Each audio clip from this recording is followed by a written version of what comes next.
ஒரு ஊர்ல ஒரு ஆள் இருந்தான். தையல் கடை வச்சிருந்தான். அவங்கிட்ட ஒருத்தன் ஒரு சட்டை துணி எடுத்து கொடுத்து தைக்க சொல்லியிருந்தான். வர்ற சனிக்கிழமை வா வந்து வாங்கிட்டு போ அப்படின்னு அவன் சொல்லியிருந்தான். அதே மாதிரி இவன் வந்தான். அவன் தச்சு வச்சிருந்த சட்டையை கொடுத்தான். இவன் வாங்கி அங்கேயே போட்டு பார்த்தான். கை நீளம் ஒண்ணுக்கு ஒண்ணு வித்தியாசமா இருந்தது. வலது கை இடது பக்கத்தை விட நீளம் குறைச்சலா இருந்தது. அவன் முணுமுணுக்க ஆரம்பிச்சுட்டான். என்ன இது இப்படி தைச்சுட்டியேன்னு. இதுக்கு அவன் சொன்னான், ஐயோ இதுக்காகவா சங்கடப்படுறீங்க, வலது கையை மட்டும் கொஞ்சம் உள்ள இழுத்தாப்புல வச்சுக்கிட்டீங்கன்னா சரியா போகுது. மற்றபடி அந்த சட்டையில உள்ள கலை அம்சத்தை கவனிங்க, எவ்வளவு அற்புதமா தச்சிருக்கேன் பாருங்க. ஒரு சின்ன குறைய இப்படி எல்லாம் பொருட்படுத்த வேண்டியதில்லை. நான் சொன்னது மாதிரி கைய கொஞ்சம் உள்ள இழுத்தது மாதிரி வச்சுக்கிட்டு நடந்து போங்க, ஜோரா இருக்கும் அப்படின்னா. அவனும் யோசிச்சு பார்த்தான். சரியான யோசனையா தான் தோணுச்சு. கொஞ்சம் முயற்சி பண்ணி வலது கையை கொஞ்சம் உள்ள இழுத்து சட்டை சரியா இருக்கிறது மாதிரி பண்ணிட்டான். இப்ப மறுபடியும் ஒரு பிரச்சனை. வலது கையை உள்ள இழுத்த மாதிரி அப்படியே வச்சுக்கிட்டதும் முதுகு பக்கம் கொஞ்சம் துணி தளர்த்தியா தொங்குறது மாதிரி தெரிஞ்சது.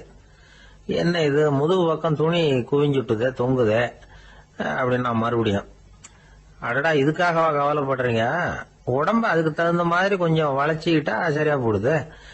இதுக்காக அந்த அழகான தையலை பிரிச்சு அதுல உள்ள கலை அம்சத்தை கெடுக்கிறதுக்கு என் மனசு இடம் தரல. எவ்வளவுக்கு தளர்த்தியா இருக்கோ அவ்வளவுக்கு கொஞ்சம் உடம்ப வளைச்சி அப்படி குனிஞ்சது மாதிரி போங்க போதும் அப்படின்னா. அதுவும் நல்ல யோசனையா தான் பட்டுது இவனுக்கு. சரின்னு சொல்லிவிட்டு புறப்பட்டான். தெருவில் இறங்கினான். கைய கொஞ்சம் உள்ள இழுத்தான். உடம்ப கொஞ்சம் முன்னால வளைச்சான். சட்டைக்கு தகுந்த மாதிரி உடம்ப பண்ணிட்டான். மெதுவா நடந்து போறான். இப்போ எதிரில் இன்னொருத்தன் வரான். இவனை பாக்குறான். இவன் போட்டிருக்கிற சட்டையை பாக்குறான். ஆஹா அற்புதம்ங்கிறான். சும்மா சொல்லக்கூடாது, ரொம்ப நல்லா இருக்கு நிச்சயமா. இது இந்த ஊர் மேல தெருவில் இருக்கிற ஒருத்தன் இருக்கானே, அவன் தச்சதா தான் இருக்கணும் அப்படின்னா. இதை கேட்டதும் அவனுக்கு ஆச்சரியம். எப்படி அவ்வளவு கரெக்டா கண்டுபிடிச்சிங்க அப்படின்னு கேட்டிருக்கான். இதுக்கு அந்த வழிபோக்கன்னு சொன்னானா, அவன் ரொம்ப கெட்டிக்காரன். உங்களை மாதிரி உடம்பும் கையும் வளைஞ்சு போன ஒரு ஆசாமிக்கு அவனை தவிர வேற யாராலேயும் இவ்வளவு பொருத்தமான ஒரு சட்டையை தைக்க முடியாது அப்படின்னானா. பாருங்க, அவனுக்காக இவன் அனுசரிக்க போய் இவனோட நிலைமை எப்படி ஆயிடுது பாருங்க. இதே மாதிரிதான் சில சடங்குகளும் சம்பிரதாயங்களும் நம்மளை கோமாளி ஆக்கி விட்டுரும். எதுவா இருந்தாலும் அதுல அறிவுபூர்வமான அணுகுமுறை அவசியம். ஒரு நர்ஸ் அவசரமா ஓடி டாக்டர் கிட்ட சொல்லிச்சான், டாக்டர் ஒரு தப்பு நடந்து போச்சு, 10ஆம் நம்பர் பெட்ல இருக்கிற பேஷண்ட்டுக்கு காலில் ஆபரேஷன் பண்றதுக்கு பதிலாக கையில ஆபரேஷன் பண்ணி விட்டீங்க. கை ஆபரேஷன் பண்ணிக்க வேண்டிய ஆள் 7ஆம் நம்பர் பெட்ல இருக்கார் அப்படின்னு தான். அதுக்கு ஒரு பதட்டப்படாம சொன்னாராம், பரவாயில்ல இவரை தூக்கி 7ஆம் நம்பர் பெட்ல போட்டுரு அப்படின்னு. ஒரு ஊர்ல ஒரு ஆள் இருந்தான். அவன் ஒரு நாள் கோயிலுக்கு போனான். கடவுள்கிட்ட வேண்டிக்கிட்டான், எனக்கு ஒரு 1,00,000 ரூபாய் நீ கொடுத்தா நான் உன் சன்னதியில ஒரு தேங்காய் உடைக்கிறேன் அப்படின்னு வேண்டிக்கிட்டான். கடவுள் பார்த்தார். உடனே அவன் கண் முன்னாடி தோன்றினார். இந்தா நீ கேட்ட 1,00,000 ரூபாய் அப்படின்னு சொல்லி அவன் கையில பணத்தை கொடுத்துட்டு மறைஞ்சிட்டார். இவனால நம்பவே முடியல. இவ்வளவு சுலபமா கிடைக்கும்னு தெரிஞ்சிருந்தா அனாவசியமா ஒரு தேங்காய் உடைக்கிறேன்னு வேண்டி இருக்க வேண்டியது இல்லையே அப்படின்னு நினைச்சான். இருந்தாலும் வேண்டுதலை நிறைவேற்ற வேண்டியது கடமை. அதுக்காக என்ன பண்ணா, பக்கத்துல ஒரு கடைக்கு போனான். ஒரு தேங்காயை கையில் எடுத்தான். இது என்ன விலைன்னு கேட்டான். 5 ரூபான்னார் கடையில் இருந்தவர். அதிகமா இருக்குதே விலைன்னா. அப்படின்னா ஒண்ணு செய்யுங்க, அடுத்த ஊருக்கு போங்க, அங்க தென்னந்தோப்பு அதிகம், அதனால அங்க இதை விட குறைஞ்ச விலைக்கு கிடைக்கும் அப்படின்னார். சரின்னு அடுத்த ஊருக்கு கிளம்புனான். அங்க போய் விசாரிச்சான். ஒரு தேங்காய் 3 ரூபாய் விலைன்னாங்க. இதுவும் அதிகமா தெரியுதேன்னா. அப்படின்னா ஒண்ணு செய்ய, அதோ அந்த ஆத்து ஓரமா ஒரு தென்னை மரம் இருக்கு பார், அதுல நீயே ஏறி பறிச்சுக்கோ, ஒரு தேங்காய்க்கு 1 ரூபா கொடுத்தா போதும் அப்படின்னார் அந்த தோப்புக்கு சொந்தக்காரரு. இவனுக்கு மரம் ஏற தெரியாது. இருந்தாலும் ஆசை யார விட்டுது, விலை சல்லிசா இருக்குதே. ஆத்து ஓரம் போனா தட்டு தடுமாறி அந்த மரத்துல ஏறினா அந்த தென்னை மரம் வளைஞ்சி ஆத்து பக்கம் போய் அப்புறம் நிமிர்ந்து இருந்தது. அதாவது மரத்தின் உச்சி சரியா ஆத்துக்கு நடுவில் இருந்தது. ஆத்துல வெள்ளம் கரபுரண்டு ஓடிக்கிட்டு இருக்கு. இவன் கடவுள் கொடுத்த 1,00,000 ரூபாயை மடியில வச்சு இறுக்கி கட்டிக்கிட்டான். உச்சிக்கு போய் காய் பறிக்கிற சமயத்துல காத்தும் மழையும் பலமா கலந்து அடிக்க ஆரம்பிச்சுட்டுது. கால் வழிக்கு விட்டுட்டுது. இவன் சடார்னு ஒரு தென்னை மட்டையை பிடிச்சிக்கிட்டு தொங்க ஆரம்பிச்சிட்டான். கீழே பயங்கரமான வெள்ளம். மடியில 1,00,000 ரூபாய் பணம். என்ன செய்யறதுன்னு தவிக்கிறான். இந்த சமயம் கரையில ஒரு யானை பாகன் யானையை குளிப்பாட்டிக்கிட்டு இருக்கிறான். அது அவன் கண்ணில் பட்டது. ஐயா ஒரு உதவின்னு கத்துனான். அவன் என்ன செய்யணும்னு கேட்டான். உன் யானையை மெதுவா இங்க அழைச்சிட்டு வா, எனக்கு நேரா கீழே நிறுத்து, என் காலை பிடிச்சி மெதுவா கீழே இறக்கி விட்டுரு, என் மடியில் இருக்கிற பணத்துல உனக்கு 10,000 ரூபா தரேன் அப்படின்னா. அவன் பார்த்தான், காலை கையை பிடிச்சா கூட எவனும் இந்த காலத்துல 10 ரூபாய்க்கு மேல தரமாட்டேங்கிறான், இவன் காலை பிடிச்சா 10,000 தர்றேங்கிறான் அப்படின்னு யோசனை பண்ணா. உடனே யானையை கொண்டுட்டு போனான். அவனுக்கு நேரா கீழே நிறுத்தினான். அவன் காலை பிடிச்சான். அவ்வளவுதான். அந்த நேரம் பார்த்து யானை மெதுவா நடந்து அப்பால போட்டுது. இப்ப யானை பாகன் அவன் காலை கெட்டியா பிடிச்சிட்டு தூங்குறான். பரிதாபமா மேல பாக்குறான். அவன் மட்டையை பிடிச்சிட்டு தூங்குறான். இப்ப யானை பாகன் சொல்றான், தம்பி மட்டையை விட்டுறாத, கெட்டியா பிடிச்சிக்கோ, நான் உனக்கு 10,000 ரூபா தரேன், இதோ மடியில் தான் வச்சிருக்கேன்னா. மேல தொங்குறவனுக்கு இந்த நிலைமையிலேயும் ஒரு சந்தோஷம், மேற்கொண்டு ஒரு 10,000 ரூபா நமக்கு கிடைக்கும் போல இருக்கே அப்படின்னு. இந்த சமயத்துல ஒருத்தன் ஒட்டகத்தை ஓட்டிட்டு வந்தான் அந்த பக்கமா குளிப்பாட்டுறதுக்கு. யானை பாகம் பார்த்துட்டான். ஐயா ஒட்டகக்காரரே, அதை இங்க கொண்டுட்டு வா, எங்க காலை பிடிச்சி பத்திரமா இறக்கி விடு, நாங்க பணம் கொடுக்குறோம்னா. அவனும் பணத்துக்கு ஆசைப்பட்டு வந்தான். அவன் காலை பிடிக்கிற சமயம் ஒட்டகமும் நழுவி போட்டுது. இப்ப 3 பேருமே வரிசையா தொங்குறாங்க. ஒட்டகக்காரன் கத்துறான், தம்பி மட்டையை விட்டுறாத, கெட்டியா பிடிச்சிக்கோ, நான் என் மடியில் இருக்கிற 5,000 உனக்கு தந்துடுறேன்னா. மேல தொங்குறவனுக்கு இன்னமும் சந்தோஷம், இவனும் பணம் தர்றேங்கிறான் அப்படின்னா இன்னைக்கு நமக்கு மொத்த பண வரவு எவ்வளவு அப்படின்னு ஒவ்வொன்னா கூட்டி பார்க்க ஆரம்பிச்சான். மனக்கணக்கு சரியா வரல. அதனால அப்படியே விரல விட்டு எண்ண ஆரம்பிச்சான். அவ்வளவுதான், மட்டையை விட்டுட்டு கை நழுவி வந்துட்டுது. 3 பேரும் பொத்துன்னு ஆத்துல விழுந்தாங்க. படாத பாடுபட்டு தட்டு தடுமாறி கரைக்கு வந்து சேர்ந்தாங்க. 3 பேர் மடியில் இருந்த பணமும் ஆத்தோட போட்டுது. பேராசை பெருநஷ்டம் அப்படின்னு ஒரு பழமொழி இருக்குல்ல, அதை விளக்கறதுக்காக சொல்லப்பட்ட கதை இது. இந்த காலத்துல ஒருத்தர் ஒரு நீச்சல் குளத்துல நீச்சல் அடிச்சுக்கிட்டு இருக்கிறார். காவலுக்கு இருந்தவர் அதை கவனிச்சுட்டார். கரையில இருந்து சத்தம் போட்டாராம், இதோ பாருங்க, இங்க ராத்திரி 8 மணிக்கு மேல நீச்சல் அடிக்கிறது சட்டப்படி குற்றம், அதுக்கு அனுமதி கிடையாது, தெரியாதா உங்களுக்கு அப்படின்னாராம். இதுக்கு அவரு, ஐயோ நான் நீச்சல் அடிக்க வந்தவன் இல்லைங்க, சும்மா சுத்தி பார்க்க வந்தவன், தடுமாறி குளத்துல விழுந்துட்டேன், நீச்சல் தெரியாது, அதனால தத்தளிச்சுக்கிட்டு இருக்கிறேன் அப்படின்னு கத்துனாராம். கரையில இருந்தவர் பார்த்தார். ஓ அப்படின்னா சரி, அதுக்கு ஒன்றும் தடை இல்லை அப்படின்னு சொல்லிவிட்டு அவர் பாட்டு நடந்து போயிட்டாராம். ஒரு காட்டுல ஒரு நரி இருந்தது. ஒரு நாள் காலை நேரம் அது தன்னுடைய இருப்பிடத்திலிருந்து வெளியில வந்தது. கொஞ்சம் தூரம் நடந்து வந்தது. அப்பதான் அது தன்னோட நிழலை கவனிச்சு பார்த்தது. பார்த்தா அது ரொம்ப நீளமா பெருசா இருக்குது. காலை நேரத்துல நிழல் அப்படித்தானே இருக்கும். ஆனா அந்த நரிக்கு அந்த விஷயம் தெரியல. தன்னுடைய நீண்ட பெரிய நிழலை பார்த்து ஆச்சரியப்பட்டது.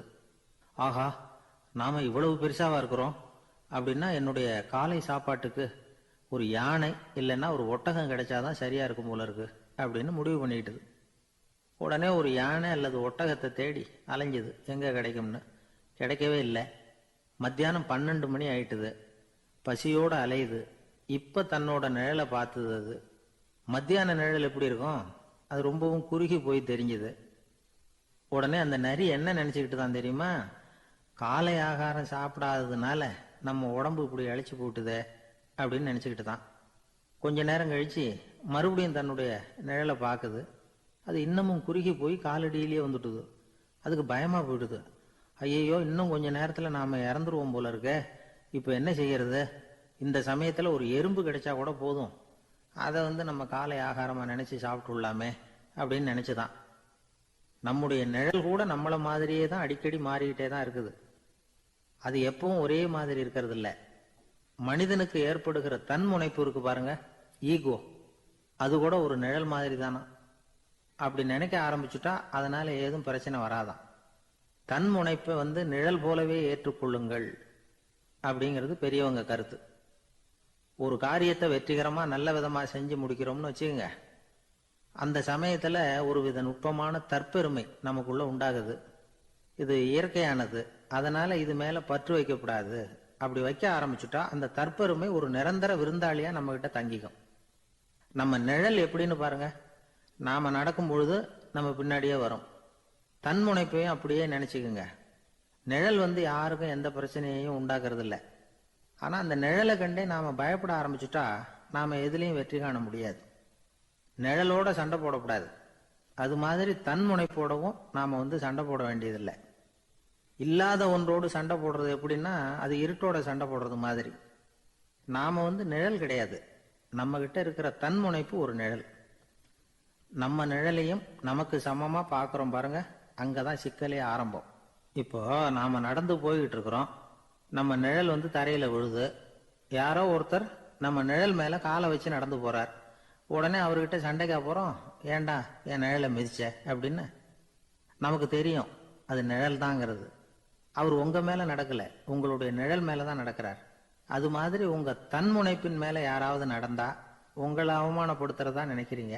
காரணம், நாமளும் நம்ம தன்முனைப்பும் ஒண்ணுங்கிற நினைப்பு தான் காரணம். மற்றபடி வேற ஒண்ணும் கிடையாது. நம்ம நிழல் மேல நடக்கிறவர் நம்மளை காயப்படுத்துறது இல்லை. தன்முனைப்பை வேண்டாத ஒன்னாவும் பார்க்க வேண்டியதில்லை. அது இயற்கை. நிழலை உங்க முன்னாடி வைக்க வேணாம், அது உங்க பின்னாடியே இருக்கட்டும். நிழலின் நிழலாகி விடாதீர்கள், நீங்கள் நீங்களாகவே இருங்கள். இதுதான் சான்றோர் சிந்தனை. ஒரு பேருந்துல ஒரே நெரிசல். ஒருத்தர் பக்கத்துல நின்றுகிட்டு இருந்தவர்கிட்ட ரொம்ப பணிவா விசாரிச்சார், ஏன் சார் நீங்க ஏதாவது பெரிய உத்தியோகத்துல இருக்கிறீங்களா அப்படின்னார். அப்படிலாம் ஒண்ணும் இல்லைங்கன்னார் அவரு. அப்படின்னா வேற ஏதாவது அரசியல்ல பெரிய பதவியில் இருக்கிறீங்களா அப்படின்னு கேட்டார். அதுவும் இல்லைங்கன்னார். சரி, பணமாவது அதிகமா வச்சிருக்கீங்களா அப்படின்னு கேட்டார். அப்படிலாம் ஒன்றும் கிடையாது சார்னார் அவரு. அப்புறம் எதுக்குடா என் காலை மிதிச்சுக்கிட்டு இருக்கிற, எடுறா காலை அப்படின்னாராம் இவர்.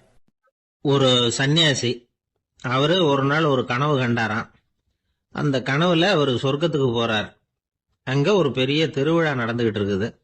எங்க பார்த்தாலும் அலங்கார வளைவுகள், வண்ணமயமான விளக்குகள், பாதைகள் பூரா மலர்கள், எல்லா கட்டடங்களும் ஒளிமயம். அவ்வளவு கோலாகலமா பிரம்மாண்டமா அந்த திருவிழா நடந்துகிட்டு இருக்குது.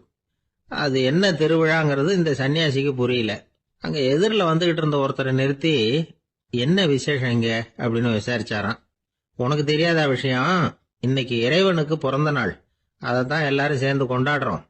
இதுக்காக பிரம்மாண்டமான ஊர்வலம் ஒண்ணு வரப்போகுது. இறைவனே அந்த ஊர்வலத்துல கலந்துகிறார் அப்படின்னார் அவரு. உடனே அந்த சன்னியாசி ஒரு மரத்து நிழல்ல ஒதுங்கி நின்றுகிட்டார்.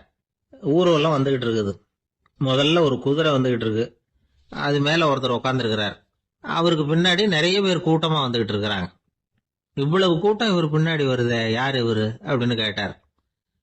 ஒரு மதத்தின் பெயரை சொல்லி, இவர் அந்த மதத்தின் தலைவர், அவரை பின்பற்றுகிற மக்கள் கூட்டம் பின்னாடி வந்துகிட்டு இருக்குது அப்படின்னு விவரம் சொல்லி இருக்கிறாங்க. இவங்களுக்கு அடுத்தபடியா இன்னொரு குதிரையில ஒருத்தர் வந்துகிட்டு இருக்கிறார்.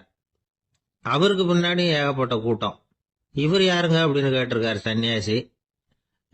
அங்க இருக்கிறவங்க விவரம் சொல்லி இருக்கிறாங்க. இன்னொரு மதத்தின் பெயரை சொல்லி, இவர் அந்த மதத்தினுடைய தலைவர், அவர் வழியை பின்பற்றுகிறவர்கள் அவர் பின்னாடி கூட்டமா வந்துகிட்டு இருக்கிறாங்க அப்படின்னு இருக்காங்க. இப்படி ஒவ்வொருத்தரா குதிரை மேல வந்துகிட்டே இருக்கிறாங்க. அவங்கள பின்பற்றியும் ஒவ்வொரு கூட்டம் வந்துகிட்டே இருக்குது. அந்த பெரிய ஊர்வலம் அது பாட்டுக்கு போயிட்டு இருக்குது. கடைசியா அது முடிஞ்சது ரொம்ப நேரம் கழிச்சு.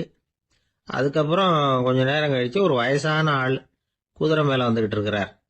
ஆனா அவருக்கு பின்னாடி யாருமே இல்லை. அவர் பரிதாபமா தனியா வந்துகிட்டு இருக்கிறார். அவர் அந்த ஊர்வலத்தை சேர்ந்தவரா இல்லையாங்கிறதே தெரியல. இவர் யாரு, இவர் ஏன் இப்படி தனியா வந்துகிட்டு இருக்கிறார் அப்படின்னு கேட்டிருக்காரு அந்த சன்னியாசி. என்னது இப்படி கேக்குறீங்க, இவர் தான் கடவுள், இவருக்காக தான் இன்னைக்கு இந்த ஊர்வலமே நடக்குது, இவருக்கு தான் இன்னைக்கு பிறந்த நாள், முன்னாடி போற ஊர்வலம் பூரா இவருடைய பிறந்த நாளை கொண்டாடுறதுக்காகத்தான் அப்படின்னு இருக்காங்க. இதை கேட்டதும் அந்த சன்னியாசிக்கு திடுக்குன்னு தூக்கி போட்டிருக்கு. இது வரைக்கும் கனவு கண்டுகிட்டு இருந்தவர் முடிச்சுக்கிட்டார். அதுக்கப்புறம் தான் யோசிச்சு பார்த்திருக்கார். உண்மைதான், மக்கள் எல்லாரும் பக்தி மார்க்கத்துல போறதா நினைச்சுக்கிட்டு பாதை மாறி போயிட்டு இருக்கிறாங்க. கடவுளை பின்பற்றுவதாக நினைக்கிறாங்க பக்தர்கள். ஆனா கடவுளுக்கு பின்னாடி யாருமே இல்லை. இன்னமும் இயல்பா இதை பத்தி யோசிச்சு பார்த்தா, உண்மைக்கு பின்னாடிதான் நான் போய்கிட்டு இருக்கேன் அப்படின்னு நிறைய பேர் சொல்றாங்க. ஆனா அந்த உண்மை அனாதையா போய்கிட்டு இருக்குது. அப்படி ஆயிட்டுது உலகம். இந்த காலத்திலயும் ஒரு ஊர்வலம். ஒரு பெரிய மனுஷருக்கு பிறந்த நாள் விழா. அவரு குதிரை மேல ஏறி முன்னாடி போயிட்டு இருக்கிறார். அவருக்கு பின்னாடி ஒரு 100 பேர் தொண்டர்கள். அவங்க பாட்டுக்கு போறாங்க. எல்லாம் பணம் கொடுத்து ஏற்பாடு பண்ணவங்க. எல்லாம் பணம் வாங்கிட்டு பின்னாடி போயிட்டு இருக்கிறாங்க. கொஞ்ச தூரம் நடந்ததும் கால் வலிக்க ஆரம்பிச்சுட்டுது. ஒவ்வொருத்தரா அப்படியே ஒதுங்க ஆரம்பிச்சுட்டாங்க. அதான் முன்னாடியே பணம் கிடைச்சிட்டுதே, இனிமே ஒதுங்கினா என்னன்னு ஒதுங்கிட்டாங்க. ஒரு கட்டத்துல குதிரையில போறவர் தற்செயலா திரும்பி பாக்குறாரு, பின்னாடி யாருமே இல்லை. எல்லாரும் ஓடி போயிட்டாங்க. ஒரே ஒரு ஆள் மட்டும் ரொம்ப விசுவாசமா பின்னாடி நடந்து வந்துகிட்டு இருந்தான். ஏன்பா நீ மட்டும் வந்துகிட்டு இருக்கிறிய, நீ வீட்டுக்கு போகலையான்னு கேட்டிருக்காரு அவரு. நீங்க அந்த குதிரையையும் அதுக்குள்ள வாடகை பணத்தையும் கொடுத்துட்டீங்கன்னா நானும் போயிடுவேன் அப்படின்னு நானா இந்த ஆள். ஒருத்தன் வேகமா ஓடி வந்தான். ஏப்பா அப்படி தலை தெறிக்க ஓடி வர்றேன்னு கேட்டேன். பின்னாடி துரத்திக்கிட்டு வருது சார் அப்படின்னா. ஏதாவது நாய் துரத்திக்கிட்டு வருது போல இருக்கு அப்படின்னு நினைச்சு அவனுக்கு பின்னாடி பாக்குறேன். கண்ணு கேட்டின தூரம் வரைக்கும் எதுவுமே தெரியல. ஏன்பா எதுவும் உன்னை துரத்துறது மாதிரி தெரியலையே என்ன? நல்லா பாருங்க சார் அப்படின்னா. பார்த்துட்டு தான் சொல்றேன் என்ன. இதோ பாருங்க சார், இதுதான் என்ன துரத்துது அப்படின்னு அவன் காட்டுறான். அவன் சுட்டி காட்டின இடத்துல பார்த்தா அங்க அவனுடைய நிழல் தான் தெரியுது. என்னப்பா சொல்ற அப்படின்னு சொல்லி அவனை சந்தேகமா பார்த்தேன். அதுக்கப்புறம் தான் அவன் விவரமா பேசினான். சார், எனக்கு என் நிழலை கண்டா பிடிக்கிறது இல்ல. எப்ப பார்த்தாலும் இது என்னையே பின்தொடர்ந்து வந்துகிட்டு இருக்குது. இதை என்னால சகிக்கவே முடியல. இதை என்கிட்ட இருந்து பிரிக்கிறதுக்கு எவ்வளவோ முயற்சிகள்லாம் பண்ணி பார்த்துட்டேன், முடியலன்னா. அப்படி என்னென்ன முயற்சிகள் பண்ணினேன் அப்படின்னு கேட்டேன். அவன் என்னென்ன செஞ்சாங்கிறத விவரமா சொன்னான். அவன் என்ன பண்ணிருக்கிறான், ஒரு பெரிய குழியை தோண்டி அதுல தன்னுடைய நிழலை புதைச்சிருவோம் அப்படின்னு முடிவு பண்ணிட்டு மண்வெட்டி எடுத்துக்கிட்டு தோட்டத்து பக்கம் போயிருக்கான். ஆழமா ஒரு குழியை தோண்டி இருக்கான். குனிஞ்சு பாக்குறான். அந்த குழிக்குள்ள தன்னுடைய நிழல் தெரியுது. ஆஹா, இதுதான் சமயம், நிழல் இப்ப குழிக்குள்ள இருக்கு, மண்ணை போட்டு மூடி போடலாம் அப்படின்னு நினைச்சுக்கிட்டு கொஞ்சம் மண்ணை அள்ளி போட்டான். பார்த்தா இப்ப அந்த நிழல் அந்த மண்ணுக்கு மேல வந்து நிக்குது. இது ஏதுடா வம்பா போச்சு அப்படின்னு அவசரமா மண்ணை வாரி போட்டு மூடி பாக்குறான். குழி பூராவும் மூடி விட்டு பாக்குறான். மறுபடியும் நிழல் மேல வந்து உட்காந்துக்கிட்டு இருக்குது. சரி, இத குழியில புதைக்க முடியாது அப்படின்னு முடிவு பண்ணிட்டு இதை இங்கேயே இப்படியே விட்டுட்டு ஒரே ஓட்டமா ஓடி போடுவோம் அப்படின்னு நினைச்சு எடுத்தான் ஓட்டம். அது காலை நேரம். இவன் மேற்க நோக்கி ஓடிட்டு இருக்கிறான். ஓடி ஓடி பாக்குறான், நிழல் இவனை விட வேகமா இவனுக்கு முன்னாடி ஓடிட்டு இருக்கு. சரி, திரும்பி ஓடி பார்ப்போம் அப்படின்னு நினைச்சுக்கிட்டு அப்படியே சடார்னு திரும்பி ஓட ஆரம்பிச்சான். பார்த்தான், அப்பாடா நிழலை காணல. கொஞ்ச தூரம் ஓடி ஒரு இடத்துல நின்னு அப்படியே சாவகாசமா திரும்பி பாக்குறான். பின்னாடி நின்றுட்டு இருக்குது நிழல். இப்படி ஓடி வந்துதான் இங்க நம்ம முன்னாடி நின்று தன்னுடைய அவஸ்தையை சொல்லிட்டு இருக்கிறான். இந்த நிழலை துரத்துறது அல்லது வெட்டி விடுறது, இதுக்கு ஏதாவது வழி இருக்கா சொல்லுங்க சார் அப்படிங்கிறான். நமக்கு ஒன்றும் புரியல. அந்த நேரம் பார்த்து ஒரு பெரியவர் வந்தார். அவர்கிட்ட யோசனை கேட்டோம், என்ன செய்யலாம்னு. அவர் சொன்னார், இந்த பாருப்பா, நீ அங்கேயும் எங்கேயும் ஓடாத, அப்படியே கீழே படுத்துக்கொண்டார். அது நல்ல உச்சி வேலை. அவன் அப்படியே கீழே படுத்துக்கிட்டான். இப்ப அப்படி இப்படின்னு திரும்பி பார்க்கறான், நிழலை காணல. அவன் இப்பதான் நிம்மதியா இருந்தான். இப்ப அந்த பெரியவர் சொன்னார், எல்லா மனிதர்களுமே இப்படிதான் ஓடிட்டு இருக்கிறாங்க. நான் எனது அப்படிங்கிற ஆணவம் தான் அவங்கள துரத்திக்கிட்டு இருக்கு. அதை விட்டுட்டு ஓடணும்னு நினைச்சாலும் அது முன்னாடி வந்து நிக்குது. பரம்பொருளை நோக்கி ஓடுறப்போ இந்த ஆணவம் பின்னாடி வந்து விடுது. பரிபூர்ண சரணாகதிங்கிற நிலையில அது முழுசுமா மறைஞ்சு விடுது. தன்னை உணர்கிற வேலை அது. அந்த நேரம் மனிதனுக்கு விடுதலை உணர்வு ஏற்படுகிற நேரம் அது. அப்படிப்பட்ட சுதந்திர மனிதர்களாக எல்லாரும் மாறி போயிட்டாங்கன்னா இந்த உலகமே இன்பமயம் அப்படின்னு ஒரு விளக்கம் கொடுத்தார் பெரியவர். நம்மால் ஒருத்தர் வேகமா ஓடி வந்துகிட்டு இருந்தான். ஏன்டா அப்படி ஓடி வர்ற அப்படின்னு கேட்டார் எதிரில் வந்தவர். ஆசை துரத்துது, அதுதான் ஓடி வர்றேன்னா. உனக்கு என்ன ஆசைன்னு கேட்டார். எனக்கு ஒன்றும் ஆசை இல்லைங்க, என்னை எப்படியாவது பிடிச்சுடணும்னு போலீஸ்காரங்களுக்கு ஆசை. அந்த ஆசை இப்ப என்ன துரத்தி பின்னாடி வந்துகிட்டு இருக்குது. அதுதான் தப்பிச்சு வந்துகிட்டு இருக்கிறேன். குறுக்க நிக்காதீங்க சார், வழியை விடுங்க அப்படின்னு சொல்லிவிட்டு வேகமா ஓடி மறைஞ்சான். அசோக மன்னர் வந்துகிட்டு இருக்கார். அவருடைய ஆலோசகர்கள் எல்லாம் பக்கத்துல வந்துகிட்டு இருக்கிறாங்க. அந்த சமயத்துல எதிரில் ஒரு புத்த பிக்ஷு வர்றார். அசோகர் பாக்குறார். ஓடி போய் அவர் காலில் விழுந்து வணங்குறார். அசோக மன்னரின் தலை அந்த புத்த துறவியின் பாதத்துல பட்டுக்கிட்டு இருக்கு. பக்கத்துல நின்றுகிட்டு இருந்த அமைச்சருக்கு இது ரொம்ப சங்கடமா போச்சு. ரொம்ப வருத்தப்பட்டார். நம்ம அசோக சக்கரவர்த்தி எப்பேற்பட்டவர், அவரோட தலை ஒரு சன்னியாசியின் பாதத்துல படுறதா அப்படின்னு நினைச்சு ரொம்ப கவலைப்பட்டார். அரண்மனைக்கு திரும்பினதும் அமைச்சர் மெதுவா ஆரம்பிச்சார். அரசே, எனக்கு ரொம்ப வருத்தமா இருக்குது அப்படின்னார். எதுக்குன்னார் மன்னர். அசோக சக்கரவர்த்தியின் தலை, அதாவது அந்த சிரம், ரொம்ப மதிப்புமிக்க ஒன்று. அது ஒரு சன்னியாசியின் காலில் படலாமா அப்படின்னார். அசோகர் பதில் சொல்லல, சிரிச்சார், போயிட்டார். அதுக்கப்புறம் ஒரு சரியான சந்தர்ப்பத்துக்காக காத்துக்கிட்டு இருந்தார். ஒரு நாள் அமைச்சரை கூப்பிட்டார். எனக்கு 3 தலைகள் வேணும் அப்படின்னார். சொல்லுங்க, கொண்டுகிட்டு வரேன் அப்படின்னார் அமைச்சர். அசோகர் சொன்னார், முதல்ல எனக்கு தேவையானது ஒரு ஆட்டின் தலை, 2வது ஒரு புலியின் தலை, 3வது ஒரு மனிதனின் தலை. இதுதான் அசோகர் கேட்டது. எங்க இருந்தாலும் கொண்டு வாங்கன்னார். அமைச்சர் புறப்பட்டார். ஆட்டுத்தலை புலித்தலை கிடைச்சிட்டுது. அப்புறமா ஒரு சுடுகாட்டுக்கு போய் ஒரு மனித தலையும் சேகரம் பண்ணிட்டு ராஜா கிட்ட வந்துட்டார். அரசே, உங்கள் ஆணைப்படி 3 தலைகளையும் கொண்டு வந்திருக்கிறேன்னார். அசோகர் பார்த்தார். ரொம்ப நல்லது, இப்ப இது 3ஐயும் எடுத்துக்கிட்டு போய் சந்தையில வித்துட்டு வாங்க அப்படின்னார். அமைச்சர் அதுகளை எடுத்துக்கிட்டு சந்தைக்கு போனார். முதல்ல ஆட்டுத்தலை நல்ல விலைக்கு வித்து போச்சு. நல்ல விலை கொடுத்து வாங்கிட்டு போட்டாங்க. அடுத்தபடியா புலி தலைய ஒருத்தர் வாங்கிட்டார். அதை பாடம் பண்ணி வீட்டுல மாட்டி வைக்கலாமே அப்படின்னு நினைச்சு அதையும் வாங்கிட்டு போட்டார். மனித தலையை மட்டும் வாங்கறதுக்கு யாரும் முன் வரல. எல்லாரும் அதை பார்த்துட்டு விலைக்கு போக ஆரம்பிச்சாங்க. அமைச்சர் திரும்பி வந்தார். அரசே, இந்த தலையை மட்டும் யாரும் வாங்க மாட்டேங்கிறாங்க அப்படின்னார். சரி, பரவாயில்ல, இதை இலவசமாவே எனாமாவே யாருக்கிட்டையாவது கொடுத்துட்டு வந்துருங்க அப்படின்னார். அமைச்சர் மறுபடியும் சந்தைக்கு போனார். இதை இலவசமா தரேன், இதை வாங்கிக்கோங்க அப்படின்னார். அப்பவும் அதை யாரும் வாங்கிக்கிறதுக்கு தயாரா இல்லை. மறுபடியும் திரும்பி வந்து மன்னர்கிட்ட விவரத்தை சொன்னார். இப்போ மன்னர் சொல்றார், அமைச்சரே, உயிர் இருக்கிற வரைக்கும் தான் இந்த தலைக்கு மதிப்பு. ஜீவன் போனதுக்கு அப்புறம் அதோட மதிப்பும் போயிடுது. அதனால மதிப்பு இருக்கும் பொழுதே பெரியவர்கள் பாதம் பணிந்து அந்த புனிதத்தை பெற்றுக்கொள்ளணும் அப்படின்னார். பணிவுங்கிறது வேற, அடிமைத்தனம்ங்கிறது வேற. பெரியவர்களை பணிவது நமக்கு பெருமை தரக்கூடிய விஷயம். இதை மனசுல வச்சுக்கிட்டு எப்போ காலில் விழணும், எப்போ காலில் விழக்கூடாது அப்படிங்கறத முடிவு பண்ணிக்கணும். ஒரு சாதாரண ஆள் நடந்து வந்துகிட்டு இருந்தார். எதிரில் வந்த ஒரு பெரிய மனுஷன் ஓடி போய் அவர் காலில் விழுந்து தன்னுடைய தலையை அவர் பாதத்துல கொண்டு போய் வச்சார். கொஞ்ச நேரம் கழிச்சு எழுந்திரிச்சு வந்துட்டார். வந்த பிறகு இவரை கேட்டேன், ஏன் திடீர்னு ஓடி போய் அந்த ஆளு காலில் விழுந்தீங்க அப்படின்னு. அவர் போட்டிருக்கிறது என்னோட காணாம போன செருப்பான்னு கண்டுபிடிக்கிறதுக்காக அப்படி விழுந்தேன் அப்படின்னு. ஒரு ஊர்ல ஒருத்தர் இருந்தார். ரொம்ப நல்லவர். யாருக்காவது ஏதாவது கொடுத்துக்கிட்டே இருப்பார். கொடையாளி. தினமும் யாராவது ஒருத்தருக்கு ஏதாவது கொடுக்கலன்னா அவருக்கு தூக்கம் வராது. அப்படி ஒரு பழக்கம். அது மட்டும் இல்ல, அவர் கொடுக்கறது அடுத்தவங்களுக்கு தெரியாது. அவ்வளவு ரகசியமா அதை கொடுப்பார். வலது கை கொடுக்கறது இடது கைக்கு தெரியக்கூடாதுன்னு சொல்லுவாங்கல்ல, அது மாதிரி அவர். ஒரு நாள் ராத்திரி அவர் ஏற்கனவே தயாரா கட்டி வச்சிருந்த பணம் முடிச்ச கையில எடுத்துக்கிட்டு வீட்டை விட்டு வெளியில வந்தார். தெருவில் இறங்கி நடந்தார். இன்னைக்கு யாருக்கு தர்மம் செய்யறது அப்படின்னு யோசனை பண்ணிட்டு இருட்டில் நடந்து வந்துகிட்டு இருக்கிறார். யாரோ ஒருத்தர் எதிரில் வர்றது மாதிரி தெரிஞ்சுது. உடனே அவர் கிட்ட போனார்.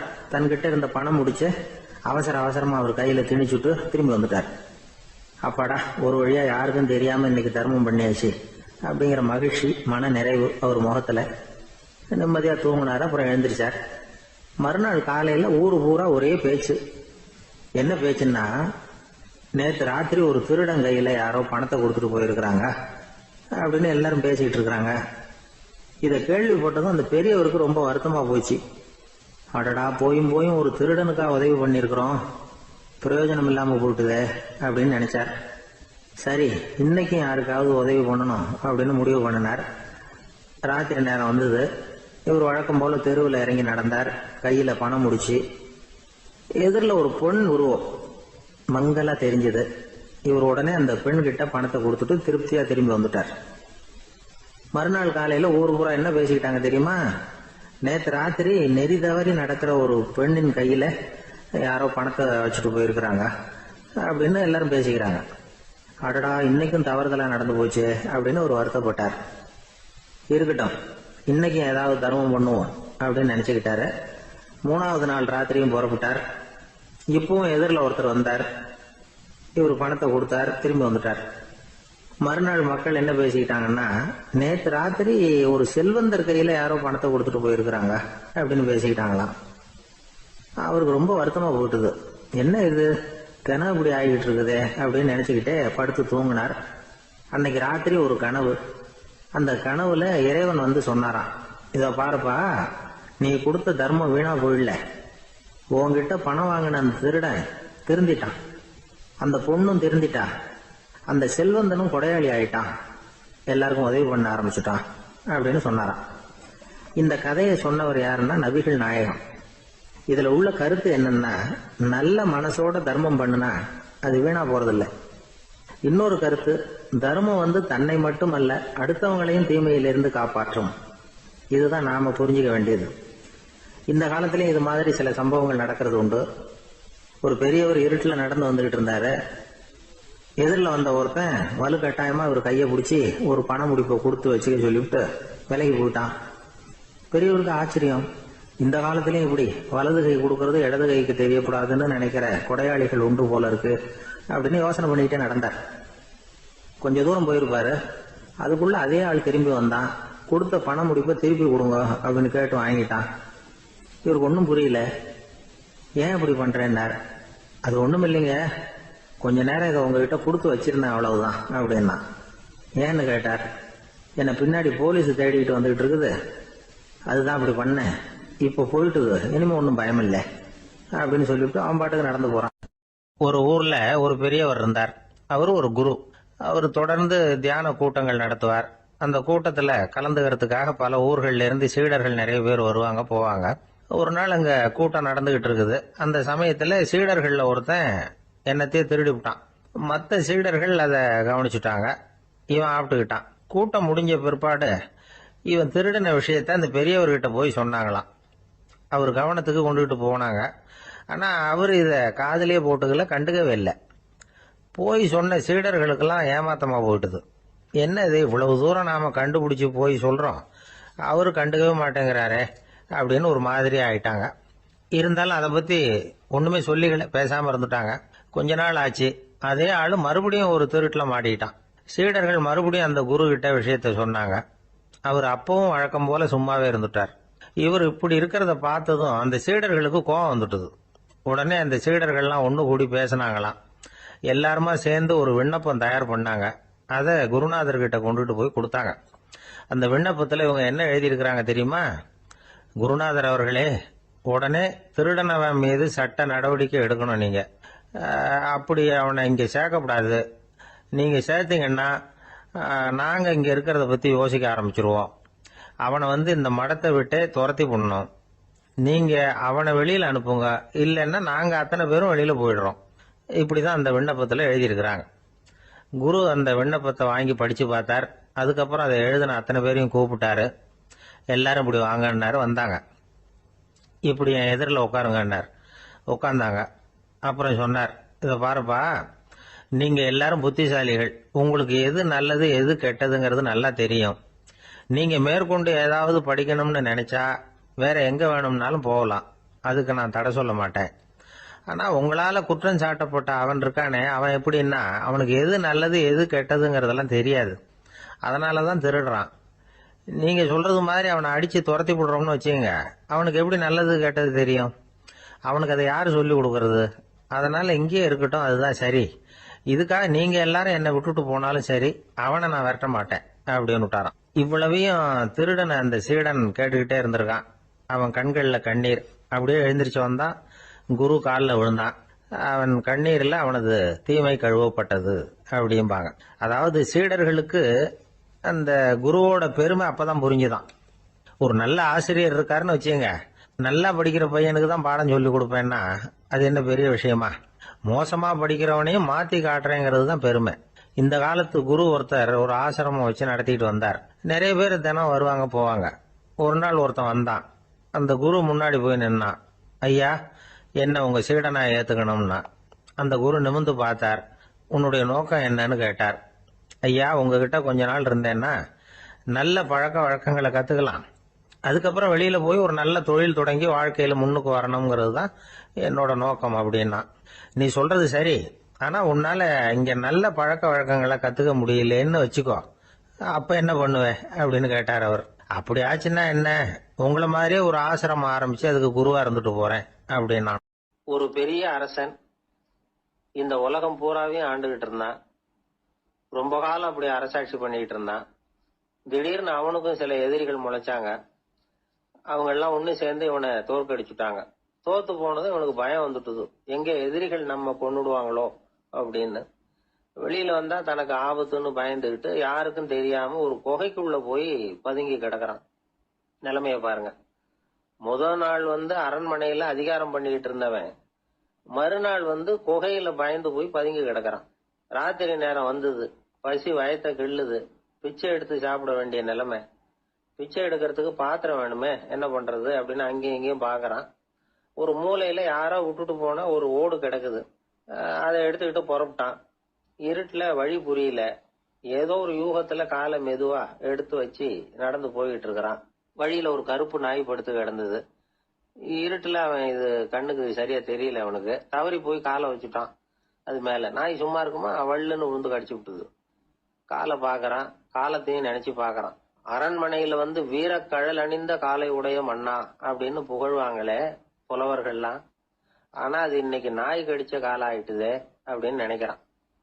அது மட்டும் இல்ல, முன்னாடி எல்லாம் பொற்கிண்ணங்கள்ல தான் அவன் சாப்பிடுவான். ஆனா இப்போ உடைஞ்சு போன ஓட்டு, அது ஓட்டை வந்து கையில வச்சுக்கிட்டு நிக்கிறான். அதுல ஏதாவது யாராவது சாப்பாடு போடுவாங்களான்னு. முன்னாடி எல்லாம் நிறைய பேர் அரண்மனைக்கு வருவாங்க. அரசருக்கு காணிக்கைன்னு சொல்லி இவன் காலடியில கொண்டாந்து கொட்டுவாங்க. அப்போல்லாம் இவன் அந்த ஜனங்களுடைய முகத்தை திரும்பி கூட பாக்குறது இல்ல. ரொம்ப கர்வமா உட்காந்துருப்பான். அதே ஆளு இன்னைக்கு எல்லார் கண்ணிலையும் படுறது மாதிரி பிச்சை எடுத்துக்கிட்டு இருக்கிறான். அப்போலாம் காணிக்கைகளை வந்து தன்னுடைய கையால வாங்குறது தனக்கு கௌரவ குறைச்சல்னு நினைச்சு தன்னுடைய வேலைக்காரங்களை விட்டுதான் அதை வாங்க சொல்லுவான். இப்போ பாத்தீங்கன்னா அவனே தன் கையாலேயே பிச்சை வாங்குறான்.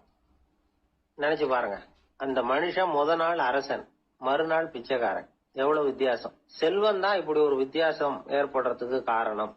அப்படிப்பட்ட செல்வம் வாழ்க்கையை நடத்துறதுக்கு நமக்கு தேவைதான். ஆனா அதையே நாம அடைய வேண்டிய பயனா நினைக்கிறோம் பாருங்க, அதுதான் வேடிக்கை. இத வந்து நம்மாழ்வார் அழகா ஒரு பாசுரத்துல சொல்றார். ஒரு நாயகமாய் ஓட உலகுடன் ஆண்டவர், கருணாய் கவர்ந்த காலர், சிதைகிய பானையர், பெருநாடு காண இம்மையிலே பிச்சைதாம் கொள்வர், திருநாரணன் தாழ் காலம் பெற சிந்தித்து உய்மினோ அப்படிங்கிறார் நம்மாழ்வார்.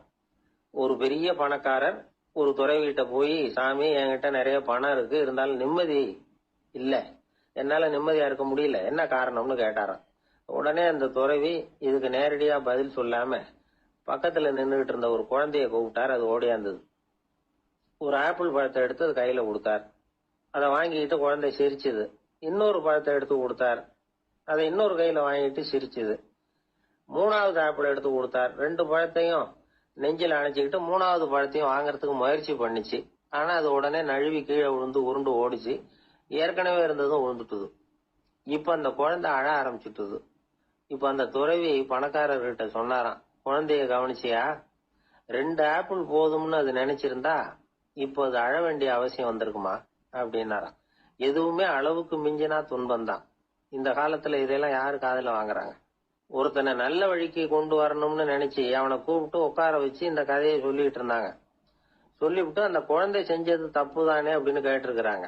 ஆமாம், தப்பு தான், நானா இருந்தா அப்படி செஞ்சிருக்க மாட்டேன் நானா இவன். 2 பழமே போதும்னு சொல்லிருப்பியா அப்படின்னு கேட்டிருக்காங்க. அப்படி இல்லைங்க, அவர் கொடுக்க கொடுக்க ஒவ்வொரு பழமா வாங்கி பின்னாடி வச்சுட்டு மறுபடியும் கையை நீட்டுவேன் அப்படிங்கிறானா. இவெல்லாம் எந்த காலத்துல திருந்துறது? ஒரு மனிதர், அவர் யாருக்கிட்டே தொலைபேசியில பேசிட்டு இருக்கிறார். கொஞ்சம் தூரத்துல நாம நிக்கிறோம். எட்டத்துல இருந்துகிட்டு அவரை கவனிக்கிறோம். அவர் போன்ல பேசுறத, அவர் பேசுகிற வார்த்தைகள் என்ன அப்படிங்கறது நம்ம காதுல விழல. ஆனாலும் அவர் பேசிக்கிட்டு இருக்கிறது நல்ல செய்தியா கெட்ட செய்தியா அப்படிங்கறத நம்மால யூகிக்க முடியும். மகிழ்ச்சியான செய்தியை பேசும்போது முகம் மலருது, புன்னகை பூக்குது. இதுல ஒண்ணு நீங்க கவனிக்கணும். தொலைபேசியில நாம பேசுறப்போ நம்மோட பேசுறவர் எதிரில் இல்ல. அவர் தொலைபேசி வழியா நம்ம குரலை மட்டும்தான் கேட்க போறார். நம்ம முகத்தை அவர் பார்க்க போறது இல்ல. அப்படி இருந்தும் அப்ப நம்ம முகம் ஏன் மலரணும் அப்படின்னா, இதுதான் உடல் மொழி, பாடி லாங்குவேஜ் அப்படின்னு சொல்றாங்க. நம்ம அறியாமலேயே நம்ம உடம்பு செய்திகளை தெரிவிக்குது பாருங்க, அதுதான் உடல் மொழி. ஒரு மனிதர் தொலைபேசியில பேசிக்கிட்டு இருக்கிறத நீங்க தூரத்துல இருந்து கவனிச்சுக்கிட்டே, அவர் நண்பரோட பேசுறாரா, மனைவியோட பேசுறாரா, குழந்தையோட பேசுறாரா, இல்ல மேல் அதிகாரி கிட்ட பேசுறாரா, அல்லது அவருக்கு கீழே பணிபுரிகிறவர்கள் கிட்ட பேசுறாரா அப்படிங்கறத கண்டுபிடிக்கலாம். அதுக்கு காரணம் அவருடைய உடல் மொழி. இந்த உடல் மொழி கூட நம்ம வாழ்க்கையின் முன்னேற்றத்துக்கு பயன்படும். இத பத்தி எல்லாம் கூட சில நிபுணர்கள் ஆராய்ச்சி பண்ணி பார்த்திருக்கிறாங்க. அவங்க சில விவரங்களை சொல்றாங்க. குறிப்பா ஒருத்தர் தன்னுடைய நாற்காலியில கிட்டத்தட்ட படுத்துக்காத குறையா உட்கார்ந்து இருக்கிறாருன்னு வச்சுக்கோங்க. எதிர இருக்கிறவர் பேசுறது அவருக்கு பிடிக்கலன்னு அர்த்தமா. தலையை சொரிஞ்சுக்கிறது, வேற வேற திசைகள்ல பாக்குறது, கொட்டாவி விடுறது, கால்களை மாத்தி போட்டு உட்கார்றது, களைப்பா கை விரல்களை அப்படியே பின்னிக்கிறது, அடிக்கடி கடிகாரத்தை பாக்குறது, இப்படிலாம் ஒருத்தர் பண்ணிட்டு இருக்கிறாருன்னா நாம கூடிய சீக்கிரம் அந்த இடத்த விட்டு எழுந்திரிச்சு வந்துடுறது நல்லது. ஏன்னா இதெல்லாம் அவருடைய சலிப்பு, சோர்வு, ஆர்வமின்மை இதுக்கு அடையாளங்கள். நம்முடைய பேச்சு அவரை சலிப்படைய வச்சுட்டதுன்னு அர்த்தம். அவர் ரொம்பவும் சோர்ந்து போயிட்டாருன்னு பொருள். நம்முடைய பேச்சில் அவருக்கு ஆர்வம் இல்லைன்னு அர்த்தம். அதே நேரத்துல நாற்காலியின் நுனியில அமர்ந்து உடலை முன்னுக்கு நகர்த்தி எதிர இருக்கிறவரின் கண்களை பார்த்துக்கிட்டே பேசினாலும் சரி அல்லது பேச்ச கேட்டாலும் சரி, உங்க பேர்ல மத்தவங்களுக்கு உள்ள பிடிப்பு அதிகரிக்கும். நாம எப்படிப்பட்டவர்ங்கிறத நம்ம உடம்பும் நடை உடை பாவனையும் அடுத்தவங்களுக்கு காட்டி கொடுத்துரும். உங்க உடம்பு, உங்க பார்வை, நடை, உட்கார்ற விதம் இதை வச்சுக்கிட்டே நீங்க பொறுப்புள்ளவரா, முரடரா, அலட்சியமானவரா, மரியாதை தெரிஞ்சவரா, அடக்கமானவரா, நம்பிக்கைக்கு உரியவரா, நாணயம் இல்லாதவரா, பயந்தவரா, திறமசாலியா, அப்பாவியா அப்படிங்கறதெல்லாம் கண்டுபிடிச்சிடலாம். அதனால இந்த உடல் மொழியை புரிஞ்சுக்கிட்டு நம்மளை கொஞ்சம் சரிப்படுத்திக்கிட்டோம்னா வாழ்க்கையில சுலபமா பல காரியங்களை சாதிக்க முடியும். ஒரு மனநல மருத்துவமனை, அங்க ஒருத்தர் ஒரு நாற்காலியில உட்காந்துக்கிட்டு கார் ஓட்டுறது மாதிரி அப்படி பாவனை பண்ணிட்டு இருந்தார். ஸ்டேரிங்க திருப்புறது மாதிரி, பின்னாடி வர்ற வண்டியை நிக்க சொல்றது மாதிரி, அப்புறம் இவர் ஒதுங்கிக்கிட்டு அவருக்கு வழி விடுறது மாதிரி, இப்படிலாம் சேட்டைகள் பண்ணிட்டு இருந்தார் மனநல மருத்துவமனையில. இத பார்த்துக்கிட்டு இருந்த ஒருத்தர் பக்கத்துல இருந்த இன்னொருத்தர்கிட்ட கேட்டார், இவர் ஏன் இப்படி பண்றாரு, இவருக்கு ஏன் அப்படி வந்தது நிலைமை அப்படின்னு சொல்லி அவர் விசாரிச்சார். அப்ப அவர் விவரம் சொன்னார். வேற ஒண்ணும் இல்லைங்க, இவருக்கு கார் ஓட்டணும்னு ஆசை ரொம்ப காலமா, அது நிறைவேறாம போயிட்டுது. அதுக்கப்புறம் அவர் மனநோயாளியா மாறிட்டார். இங்க அழைச்சிட்டு வந்தாங்க. இங்க அழைச்சிட்டு வந்ததுல இருந்து அப்படிதான் பண்ணிட்டு இருக்கிறார். அப்ப கார் ஓட்டுறது மாதிரிலாம் பாவனை பண்ணிட்டு இருப்பார், திருப்புறது மாதிரி பண்ணுவார், பின்னாடி வர்றவங்களுக்கு இடம் விடுவார், இப்படிலாம் செய்யறார் அப்படின்னு விவரம் சொன்னாங்க. நீங்க சொல்லப்படாதா, இப்ப நீங்க கார் ஓட்டல, வெறும் நாற்காலியில தான் உட்கார்ந்து இருக்கிறீங்க அப்படின்னு நீங்க சொல்லப்படாதா அவருக்கு அப்படின்னு கேட்டாங்க. அது முடியாதுங்க, ஏன்னா அந்த காரை கழுவுறதுக்காக அவர் தினமும் எனக்கு 10 ரூபா கொடுத்துக்கிட்டு இருக்கிறார் அப்படின்னாராம் அங்க வேலை செஞ்சுக்கிட்டு இருந்த ஒருத்தர். அதனால வாழ்க்கையில நாம இந்த உடல் மொழியை புரிஞ்சுக்கணும். உடல் மொழிங்கிறது இப்ப ஆரம்பத்துல சொன்னது மாதிரி அந்த தொலைபேசியில பேசுறவங்கள தூரத்துல இருந்து பார்த்தாவே அவர் யாருகிட்ட பேசுறாரு, என்ன பேசுறாருன்னு தெரியும். நம்ம முகத்தை நல்லா வச்சுக்கணும். உடல் மொழிய நம்ம புரிஞ்சுக்கிட்டு பயன்படுத்த ஆரம்பிச்சோம்னா எந்த முயற்சி பண்ணினாலும் அதுல வெற்றி நிச்சயம். ஒரு ஆள் இருந்தார், அவரு தன்னை ஒரு குருன்னு சொல்லிக்கிட்டார். மௌன குரு, வாயே திறக்கிறது இல்ல. அவருக்கு 2 சீடர்கள் உண்டு.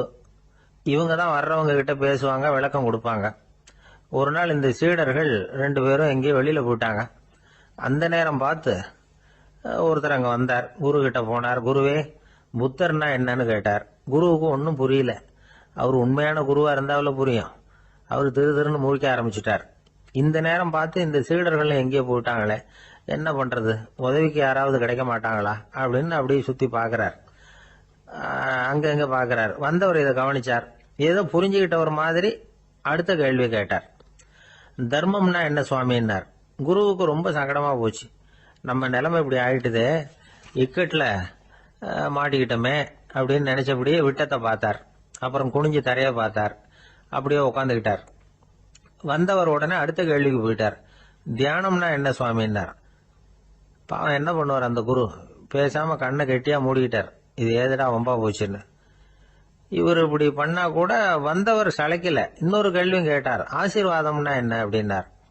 இவர் பார்த்தார், இப்படியே போனா இவர் கேள்வி கேட்கறத நிறுத்த மாட்டார் அப்படின்னு நினைச்சுக்கிட்டு எனக்கு ஒண்ணுமே தெரியாதுங்கிற பாவனையில 2 கையையும் விரிச்சு காட்டினார். வந்தவர் முகத்துல மகிழ்ச்சி, மன நிறைவு, ஏதோ எல்லாம் புரிஞ்சுக்கிட்ட ஒரு மாதிரி அங்கிருந்து புறப்பட்டு போனார். வழியில அந்த குருவோட சீடர்கள் 2 பேரையும் சந்திச்சார். உங்க குருவை தான் பார்த்துட்டு வரேன்னாரு இவரு. என்ன நடந்ததுன்னு கேட்டாங்க. இவரு வரமா சொல்றார், உங்க குரு எவ்வளவு பெரிய ஞானி தெரியுமா, புத்தர்னா என்னன்னு கேட்டேன், அதுக்கு அவர் அப்படியும் இப்படியும் பார்த்தார், அதுக்கு என்ன அர்த்தம் தெரியுமா, மக்கள் புத்தரை அங்கேயும் இங்கேயும் தேடுறாங்க, உண்மையில அவர் அங்கேயும் இங்கேயும் தேடி கண்டுபிடிக்க முடியாது அப்படிங்கறத அவர் செய்கை மூலம் உணர்த்தினார்.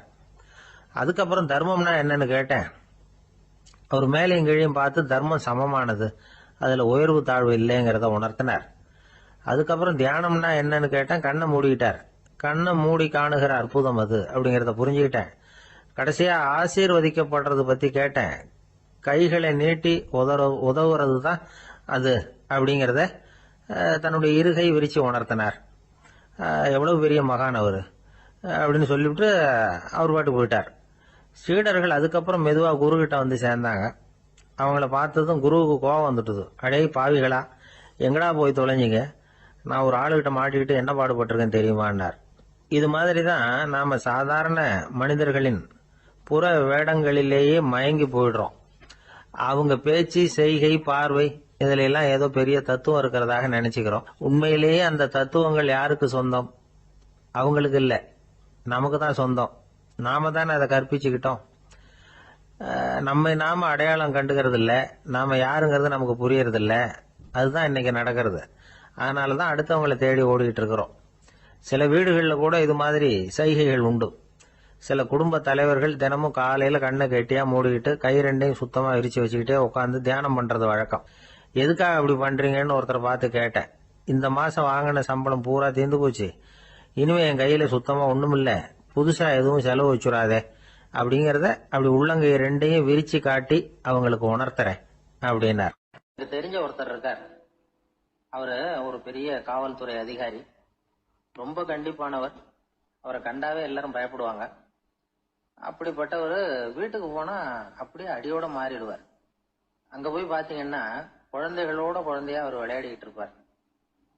அலுவலக சமயத்துல பாத்தீங்கன்னா குதிரை முதுகுல அவர் உட்கார்ந்துருப்பார்.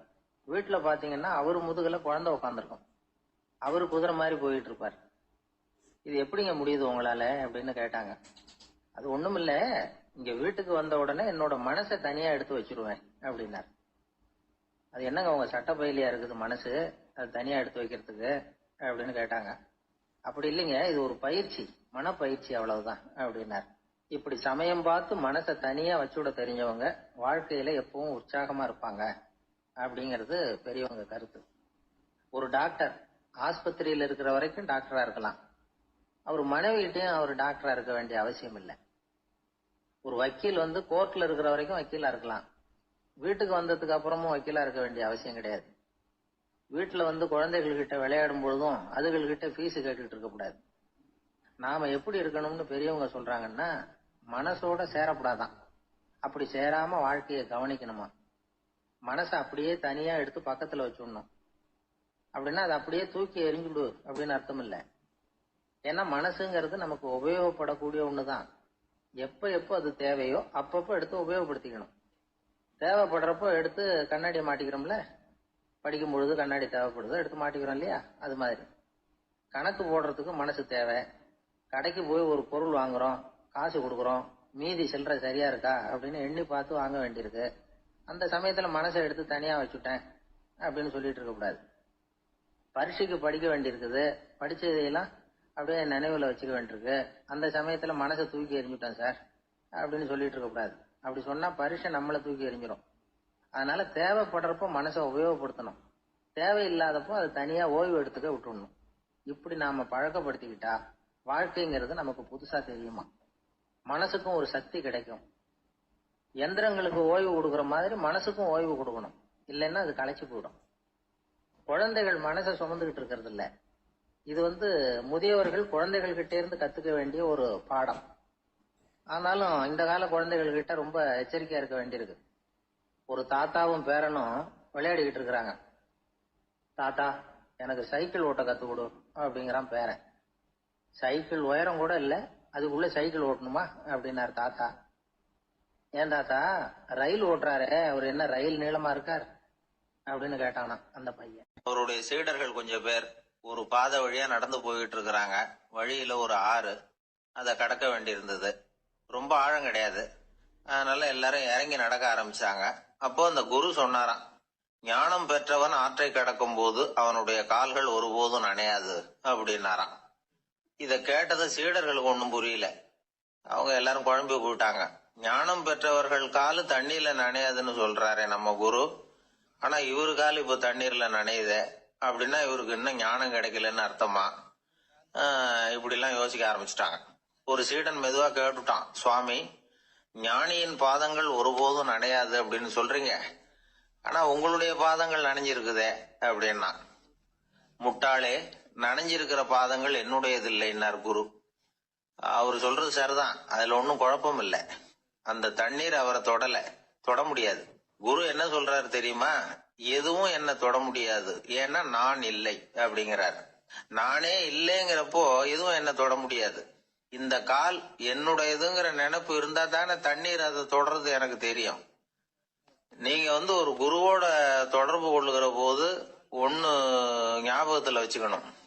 அவர் யாராகவும் இல்லாத ஒருத்தர், அதாவது நோபடி. நீங்க தொடர்பு கொள்றது ஒரு ஸ்தூல பொருளோட அல்ல, ஒரு தோற்றத்தோட மட்டுமே. இதெல்லாம் பெரியவங்க பேசுற பேச்சு. அந்த அளவுக்கு நான்கிற உணர்வே இல்லாம இந்த உலகத்துல நம்மால வாழ முடியுமா? அது நடைமுறை சாத்தியமா? பற்றில்லாமல் வாழணும்னு பல பேர் அறிவுரை சொல்றாங்க. நம்ம லெவல்ல நாம குறைஞ்சபட்சம் பேராசை இல்லாம வாழ கத்துக்கிட்டா போதும். ஒருத்தன் நிலத்தை உழுதுகிட்டு இருந்தான். ஏற்கால ஏதோ தட்டுப்பட்ட மாதிரி தெரிஞ்சது. என்னன்னு பார்த்தான், அழகான சிலை ஒண்ணு கிடைச்சது. நல்ல விலைக்கு இதை விற்க முடியும். அதை அப்படியே மறைச்சு வச்சிருந்து பொழுது சாஞ்ச உடனே யாருக்கும் தெரியாம வீட்டுக்கு கொண்டுட்டு வந்துட்டான். வீட்டுல இருந்த மனைவி மக்கள்லாம் ஆளாளுக்கு ஒரு கற்பனை செய்ய ஆரம்பிச்சுட்டாங்க. இந்த சிலையை வித்து கிடைக்கிற பணத்துல பெருசா வீடு ஒண்ணு கட்டணும் அப்படிங்கிற நினைப்பு மனைவிக்கு. கழுத்து நிறைய நகை பண்ணி போட்டுக்கணுங்கிற கற்பனை மகளுக்கு. ஒரு நல்ல கார் வாங்கி அதுல உட்காந்து ஊர் சுத்தணுங்கிற ஆசை மகனுக்கு. இப்படி வீட்டுல இருந்த ஒவ்வொருத்தரும் ஒவ்வொரு விதமான கற்பனை சந்தோஷத்துல மிதந்துகிட்டு இருக்கிறாங்க. ஆனா அந்த புதையல எடுத்துக்கிட்டு வந்தானே, அவன் மட்டும் ரொம்ப சோகமா ஒரு மூலையில உட்காந்துருக்கிறான். என்னாச்சு உங்களுக்கு, ஏன் இப்படி என்னத்தையோ பறி கொடுத்த மாதிரி உட்காந்துருக்குறீங்க அப்படின்னு கேட்டாங்க வீட்டுக்காரம்மா. இதுக்கு அவன் மெதுவா தலையை தூக்கி பதில் சொல்றான். அந்த நாள்ல காணாம போனது 18 சிலைகள் அப்படின்னு என்னுடைய பாட்டனார் சொல்லுவார். இன்னும் 17 சிலைகள் எங்க புதைஞ்சு கிடக்குதோ தெரியலையே அப்படின்னு பெருமூச்சு விட்டான். ஆசைப்படுறதுல தப்பு இல்லை, ஆனா அந்த ஆசை தேவைக்கு தகுந்த மாதிரி இருக்கணும். தேவைக்கு மீறிய ஆசைகள் இருக்கு பாருங்க, அது தேவையில்லை. இந்த கருத்தை வலியுறுத்தது மாதிரி ஒரு கதை உண்டு. தேவேந்திரனுக்கு திடீர்னு வீடு கட்டணும்னு ஒரு ஆசை வந்துதான். வீடுன்னா நாம கட்டுற மாதிரி இல்லை. தேவேந்திரன் வீடுன்னா சும்மாவா? ஒரு பிரம்மாண்டமான அரண்மனை கட்டணும். அது மாதிரி இந்த 3 லோகத்திலேயும் ஒரு அரண்மனை கிடையாது அப்படின்னு எல்லாரும் சொல்லணும். இது அவனோட ஆசை. உடனே தேவ தச்சரான விஸ்வகர்மாவை கூப்பிட்டான், உத்தரவு போட்டான். விஸ்வகர்மா தன்னுடைய உதவியாளர்களை எல்லாம் கூப்பிட்டு ஒன்னா சேர்த்துக்கிட்டார். படாத பாடுபட்டு ஒரு பெரிய அரண்மனையை கட்டி முடிச்சார். கட்டி முடிக்க 1000 வருஷம் ஆச்சு. தேவேந்திரன் பார்க்கறான். அவனுக்கு திருப்தி ஏற்படலை. என்னுடைய அந்தஸ்துக்கு இது ரொம்ப சாதாரணமான கட்டிடம், இதை விட இன்னும் பெருசா கட்டு அப்படின்னா. தேவ தச்சர் திணறி போயிட்டார். அவரால் அதுக்கு மேல எதுவும் செய்ய முடியல. என்ன பண்றதுன்னு யோசனை பண்ணார். நேரா நாரதர் காலில் போய் விழுந்தார்.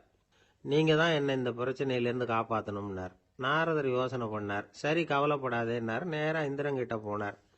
இந்திரன் நாரதரை பார்த்த உடனே வாங்கன்னு கூட்டிட்டு போய் அரண்மனையை காட்டினான். இது மாதிரி ஒரு அரண்மனையை நீங்க வேற எங்கேயாவது பார்த்துருக்கிறீங்களா அப்படின்னு ரொம்ப பெருமையா கேட்டான்.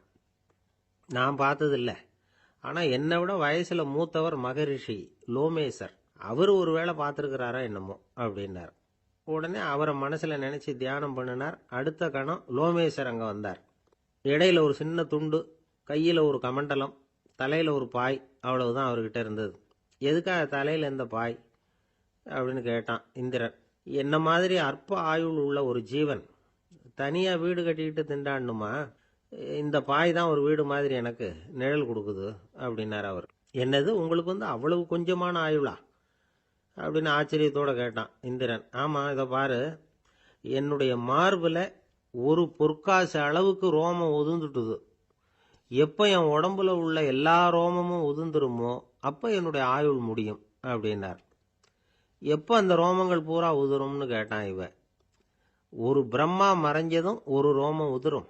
என் உடம்புல உள்ள ரோமங்களின் எண்ணிக்கை எவ்வளவோ அவ்வளவு பிரம்மாக்கள் தோன்றி அவங்க ஆயுள் முடியும் பொழுது என் உடம்புல உள்ள ரோமங்கள் பூரா உதிரும் அப்படின்னார். அப்படின்னா ஒரு பிரம்மாவோட ஆயுள் எவ்வளவு காலம்னு கேட்டான். ஒரு பிரம்மாவுக்கு 100 தேவ வருஷம். ஒவ்வொரு தேவ வருஷத்துக்கும் 365 தேவ நாள். ஒவ்வொரு தேவ நாள்லயும் ஒன்ன மாதிரி 14 இந்திரர்கள் தோன்றி மறைகிறாங்க அப்படின்னு மகரிஷி லோமேசர் சொல்றார். இதை கேட்டதும் இந்திரன் ஆடி போயிட்டான். அவ்வளவு ஆயுள் உள்ள இவரே அற்ப ஆயுள்னு சொல்றார். நான் என்னுடைய ஆயுளை பெருசா நினைச்சுக்கிட்டு பிரம்மாண்டமான அரண்மனை கட்டணும்னு ஆசைப்படுறேனே அப்படின்னு நினைச்சான். எனக்கு வீடு கட்டின வரைக்கும் போதும்னு விட்டான். அதனால நாமெல்லாம் நம்முடைய தேவைக்கு தகுந்த மாதிரி ஆசைப்படுறது தான் நியாயம். ஆனால் அப்படியே நடந்துக்கிறோம். மனுஷன் கடவுளையே ஏமாத்தி காசு வாங்கறதுக்குள்ள ஆசைப்படுறான். ஒருத்தன் கடவுளை நினைச்சு தவம் இருந்தான். கடவுள் நேரில் வந்தார். தேவலோகத்தில் ரூபாய்க்கெல்லாம் என்ன மதிப்புன்னு கேட்டான். அங்கெல்லாம் ரூபாய்ங்கிறது உங்கள் பணத்தில் 1,00,00,000 ரூபாய்க்கு சமம். அதாவது தேவலோகத்தில் 1 ரூபான்னா இங்கே 1,00,00,000 ரூபா. அது மாதிரி எங்களுக்கு ஒரு நாளுங்கிறது உங்கள் கணக்கில் 1,00,00,000 வருஷத்துக்கு சமம் அப்படின்னார் கடவுள். அப்படின்னா எனக்கு நீங்கள் அதிகமாக எதுவும் தர வேணாம், உங்கள் கணக்குப்படி ஒரே 1 ரூபா கொடுங்க, அது போதும்னா இவன் ரொம்ப சாமர்த்தியமா. கடவுள் யோசனை பண்ணார். அது ஒன்றும் கஷ்டம் இல்லை, 1 ரூபா தானே கேட்குற, கொடுத்துட்றேன். ஆனால் இப்போ வரும்பொழுது நான் எடுத்துக்கிட்டு வரல, எங்கள் கணக்குப்படியே 1 நாள் பொறுத்துக்க பணத்தோடு வந்துடுறேன் அப்படின்னு சொல்லிவிட்டு பறந்து போயிட்டார். ஒரு நாள் ஒரு தகப்பனார் தன்னுடைய பிள்ளைய அழைச்சிட்டு வந்தார். சார், இவன் சரியாக படிக்க மாட்டேங்கிறான், பெரியவங்களை மதிக்க மாட்டேங்கிறான், நீங்கள் கொஞ்ச நாள் இவனுக்கு குருவாக இருந்து நல்ல விஷயங்களை சொல்லி கொடுத்தா தேவையில்லைன்னார். பெரியவங்களையும் மதிக்காதவன் எப்படி என்ன மதிக்க போகிறான் அப்படிங்கிறது நமக்கு யோசனை வரும் இல்லையா? வேணாங்க, என்னை விட்டுருங்க அப்படின்னோம். அவர் விட மாட்டேன்னு விட்டார். இல்லைன்னா அவரே சிஷ்யன் ஆகிடுவார் போல இருந்தது. சரி, வேற வழி இல்லாமல் அந்த பையனையே என்னுடைய சைடை நான் ஏற்றுக்கிட்டு உபதேசம்லாம் பண்ண ஆரம்பித்தோம். அதாவது குரு பக்தின்னா அது எப்படி இருக்கணுங்கிறத பற்றி சொல்லி கொடுத்தோம் அவனுக்கு. சதமகர் அப்படின்னு ஒரு குரு இருந்தார். அவருக்கு ஒரு சீடர். அவன் பேர் துளசி சைதன்யன், நைஷ்டிக பிரம்மச்சாரி. தன்னுடைய குருவுக்கு எந்த நேரத்தில் எது தேவைங்கிறத புரிஞ்சுக்கிட்டு சேவை செய்கிறவன். ஆனால் இவனை பற்றி மற்ற சீடர்களுக்கு பொறாமை வந்துட்டுது. இவன் மட்டும் இப்படி இருக்கானேன்னு உடனே குரு கிட்ட போய் கோல் மூட்டினாங்க. அவன் சரியில்லை, அவன் நடந்துக்கிறது சரியில்லை, அப்படி இப்படின்னு எதையாவது சொல்லி. இருந்தாலும் இதையெல்லாம் அந்த குரு நம்பலை. அவருக்கு தெரியும் யார் யார் எப்படின்னு. துளசி சைதன்யன் பெருமையை மற்ற சீடர்களுக்கு உணர்த்தணும் அப்படின்னு நினைச்சார். அதுக்கு ஒரு வழி பண்ணார். ஒரு நாள் சீடர்களை எல்லாம் கூப்பிட்டுக்கிட்டு ஒரு காட்டு வழியாக போய்கிட்டு இருந்தார்.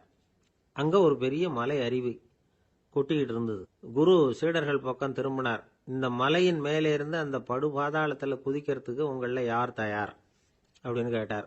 ஒரு சீடனும் வாயை திறக்கலை, ஒதுங்கி நின்றுக்கிட்டாங்க. பின்னாடி மூட்டை முடிச்சோடு வந்துக்கிட்டு இருந்தான் துளசி சைதன்யன். அவனை பார்த்தார். தப்பாருப்பா, நீ மேலே இருந்து அந்த அருவியில் குதி அப்படின்னார். அப்படியே செய்கிறேன் சுவாமின்னா ஓடி போய் பொத்துன்னு குதிச்சுட்டான். அடுத்த கணமே குருநாதர் தன்னுடைய யோக சக்தியால் பறந்து போய் அவன் கீழே விழுந்துடாமல் தாங்கி பிடிச்சி கொண்டுகிட்டு வந்துட்டார். மற்ற சீடர்களுக்கெல்லாம் ஒரு மாதிரி ஆயிட்டுது. அடுத்தபடியாக என்ன பண்ணலாம்னு யோசிச்சாங்க இவனை மாட்டி விடுறதுக்கு. ஒரு நாள் வெத்தலை அடிக்கிற ஒரு சின்ன உரலையும் உலக்கையையும் எடுத்து ஒளிய வச்சுட்டாங்க. சதமகர் சன்னியாசி இல்லை, அவர் வெத்தலை போடுவார். பல்லு சரியில்லை, அதனால் இடித்து தான் வெத்தலையை போடணும். திடீர்னு வெத்தலை பாக்கு கேட்டார். வழக்கமாக உரலில் இடித்து தர்றது தான் துளசியின் பழக்கம். உரலை தேடினா கிடைக்கல, என்ன பண்ணுறது? குரு கேட்டுவிட்டாரே, குரு சேவை தானே முக்கியம். என்ன பண்ணா, வெத்தலை பாக்க தன்னுடைய வாயில் போட்டு முன்னும் அதை எடுத்து அவர்கிட்ட கொடுத்துட்டான். குரு எதையோ படிச்சுக்கிட்டே அதை வாங்கி வாயில் போட்டுக்கிட்டார். துளசி, இன்னைக்கு தாம்பூலம் நல்லா இடிக்கப்பட்டிருக்கு, ருசியாக வேற இருக்குது, அதை இடித்த பாத்திரத்தை என் கண்ணால் பார்க்கணும்னு ஆசையாக இருக்குன்னு விட்டார். அதை மட்டும் அனுப்பி போய் நீ வர வேண்டான்னு வேற சொல்லிவிட்டார். இதை கேட்டதும் துளசி தவிச்சு போயிட்டான். இவன் போகாமல் எப்படி வாயை மட்டும் அனுப்பி வைக்க முடியும்? இவன் தவிக்கிறத பார்த்ததும் மற்ற சீடர்களுக்கெல்லாம் மனசுக்குள்ள ரொம்ப சந்தோஷம். துளசி கொஞ்சமும் யோசிக்கல, வாழை எடுத்தான், தன்னுடைய தலையவே அப்படியே அறுத்து வெட்டி எடுத்தான்.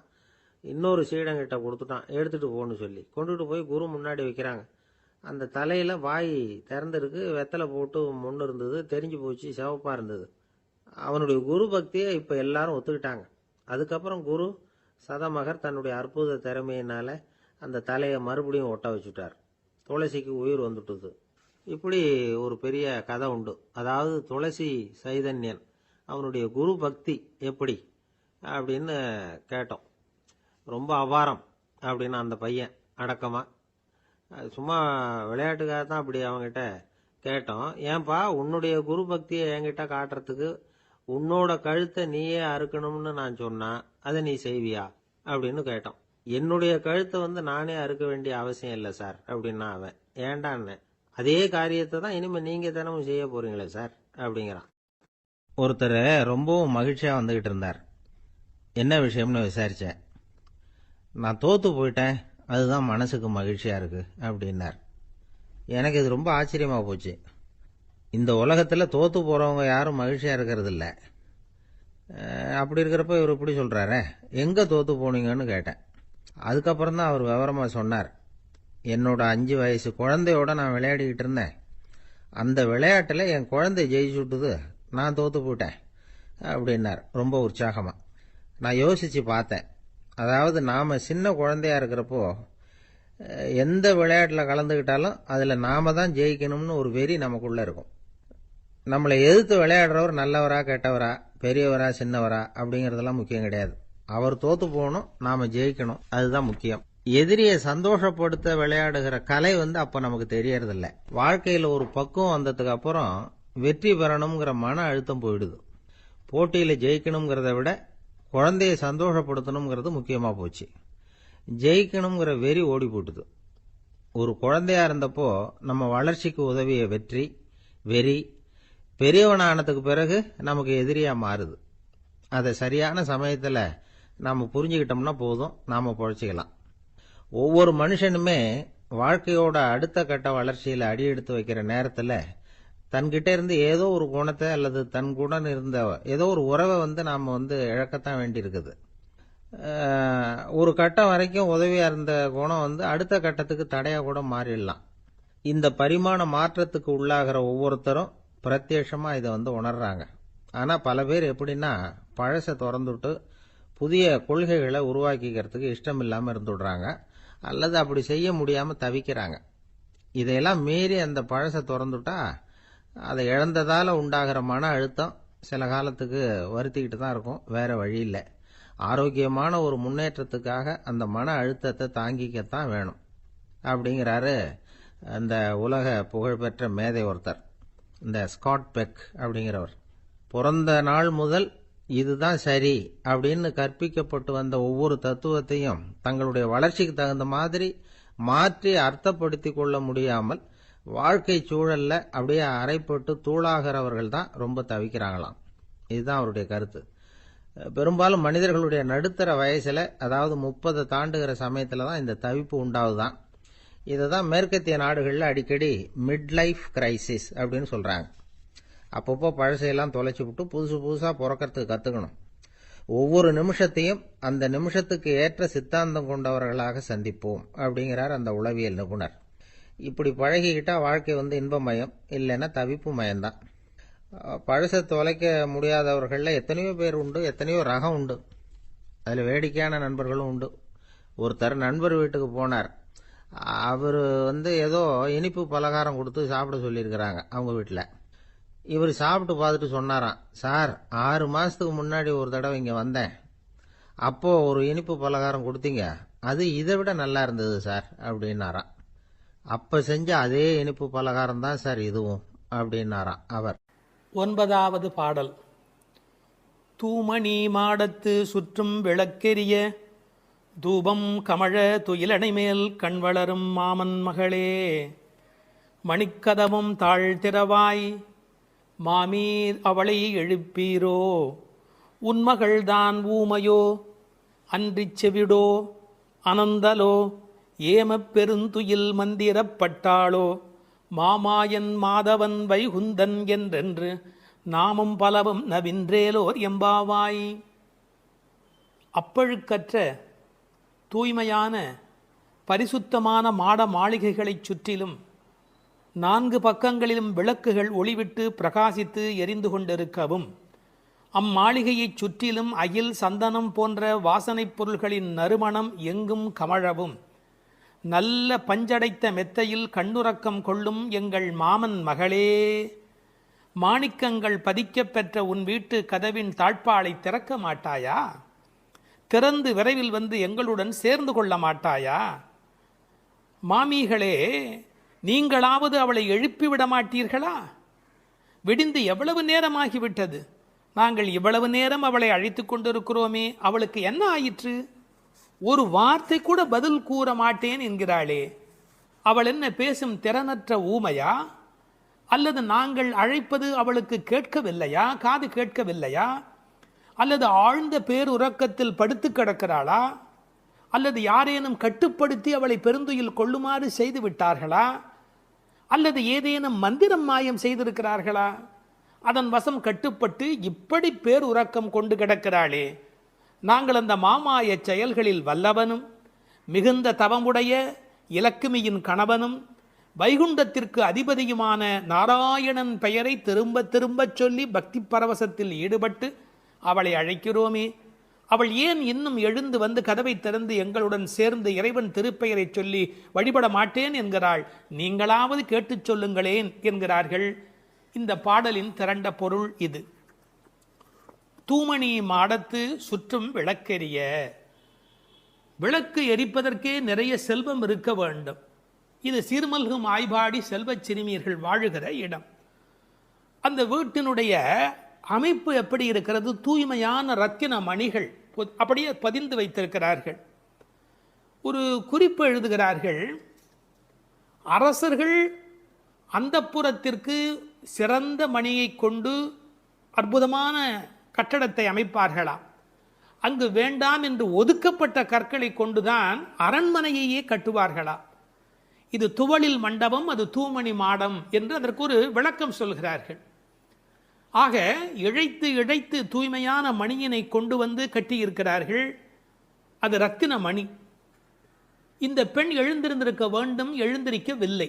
ஒரு வித்தியாசம் இருக்கிறது. ஒரு குடும்பம் விழிப்பதற்கு முன்பு விழிக்க வேண்டியவள் அந்த வீட்டில் இருக்கிற பெண். ஏனென்றால் ஆண் எழுந்தால் அவனை மட்டும்தான் சுத்தம் செய்து கொள்கிறான், பெண் எழுந்தால் அந்த வீடே சுத்தமாகிறது என்று ஒரு பொன்மொழி சொல்வார்கள். எனவே ஒரு பெண்ணாகி இருக்கிறவள் இப்படி உறங்கிக் கொண்டிருக்கலாமா? தூமணி மாடத்து சுற்றும் விளக்கெரிய. 4 புறங்களிலும் நல்ல விளக்கு எரிந்து கொண்டிருக்கிறது. அது மட்டுமல்ல, அகில் சந்தனம் போன்ற நறுமண புகை வீசுகிறது. தூபம் கமழ. செல்வச் செழிப்பு. துயிலணை மேல் கண் வளரும். அது தூங்குவதற்காகவே அமைக்கப்பட்டிருக்கிற ஒரு பெரிய மெத்தை. அதாவது அந்த மெத்தையை பார்த்தாலேயே வா வா வா வந்து படு என்று அழைப்பதை போல 5 விதமான சிறப்புகள் அமைந்திருக்கக்கூடிய பஞ்சனை அது. அதில் அழகு இருக்கிறது, மென்மை இருக்கிறது, குளிர்ச்சி இருக்கிறது, சுகம் இருக்கிறது. அப்படிப்பட்ட அருமையான அந்த பஞ்சனையின் மீது அவள் படுத்திருக்கிறாள்.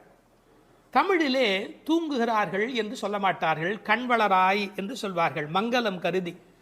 ஏன்னால் தூங்கிவிட்டார் என்றால் அமங்கலமாகிவிடுமே என்பதற்காக கண்வளராய் என்று சொல்லை பயன்படுத்துவது வழக்கம். சின்ன வயதிலிருந்து குழந்தை கண் வளருது என்று ஒரு வார்த்தை சொல்வார்கள். அதில் ஒரு விஞ்ஞான குறிப்பே இருக்கிறது. உண்மையிலேயே கர்ப்பத்தில் குழந்தை தூங்குவதால் தான் வளருகிறது. அது ஒரு 10 மாத காலம் தாயின் கர்ப்பத்தில் கண் திறக்காது. கண் திறந்து விட்டால் ஊமை, அது விதவிதமான குறைபாடு உடைய ஊனமான குழந்தையா வந்து பிறக்கும் என்று விஞ்ஞான குறிப்பு இருக்கிறது. அந்த குழந்தை கண்களை மூடிக்கொண்டு தூங்கிக் கொண்டே இருக்கும். அதில் என்ன ஆச்சரியம் என்று கேட்டால், அப்போதான் அது வளருகிறது. ஒரு புள்ளியிலிருந்து ஒரு குழந்தையாக முழுமையாக வளருகிறது. அந்த கண் வளருதல் என்பதிலே தூங்கும் போது வளர்ச்சி நிகழ்கிறது என்கின்ற ஒரு குறிப்பு இருக்கிறது. மனிதனுக்கு கூட தூக்கம் அவசியம். ஏன்னா உடம்பில் இருக்கிற செல்கள் தங்களை புதுப்பித்துக் கொள்வதற்கு மனிதன் தூங்க வேண்டியிருக்கிறது. அடுத்து உறவு சொல்லி அழைக்கிறாள். மாமன் மகளே. இவள் அந்தணகுல பெண் என்றாலும் 1000 குலமகளாக ஆகும் விருப்பத்தின் காரணமாக ஒரு சம்பந்தத்தை ஏற்படுத்திக் கொள்கிறாளாம். இதை உரையாசிரியர்கள் எழுதும்போது ஒரு அழகான வாக்கியமாக குறிப்பிடுகிறார்கள். திருவாய்ப்பாடியிலே ஒரு பிரகிருதி சம்பந்தம் தனக்கு உஜ்ஜீவன ஹேதுவாக ஆண்டாள் ஆசைப்பட்டபடி.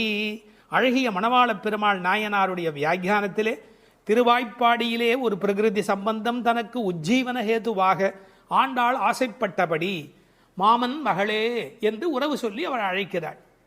மணிக்கதவம் தாழ்த்திரவாய். அது உள்ளிருப்பது வெளியே தெரியும்படி அமைக்கப்பட்டிருக்கிற ஒரு வீடு.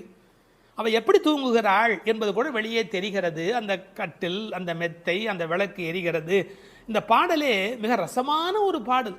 திருப்பாவையில் 30 பாட்டு அழகு என்று சொன்னால் இந்த பாட்டுக்கு என்று தனியான ஒரு ரசனை உலகத்தில் தனியான ஒரு கூட்டமே உண்டு. மணிக்கதவம் தாழ்த்திரவாய், நீ வந்து திற. ஏன்னா எழுந்து வந்து திறக்கிற போது நாங்களா திறந்து கொண்டு உள்ளே வந்தால் அது மரியாதையாக இருக்காது ஒரு வீட்டுக்குள்ளே. நீ வந்து திற. ஆனால் அவள் அசைவதாக தெரியவில்லை. அவளுடைய அம்மா எழுந்து விட்டாள். அவள் மற்ற வேலைகள் பார்த்து கொண்டிருக்கிறாள். அதனால உறவு சொல்லி அவளை அழைக்கிறார்கள். மாமீர், அவளை எழுப்பீரோ? நீங்கள் அவளை எழுப்பிவிடக்கூடாதா? அப்படி தூங்கி கொண்டிருக்கிறாளே.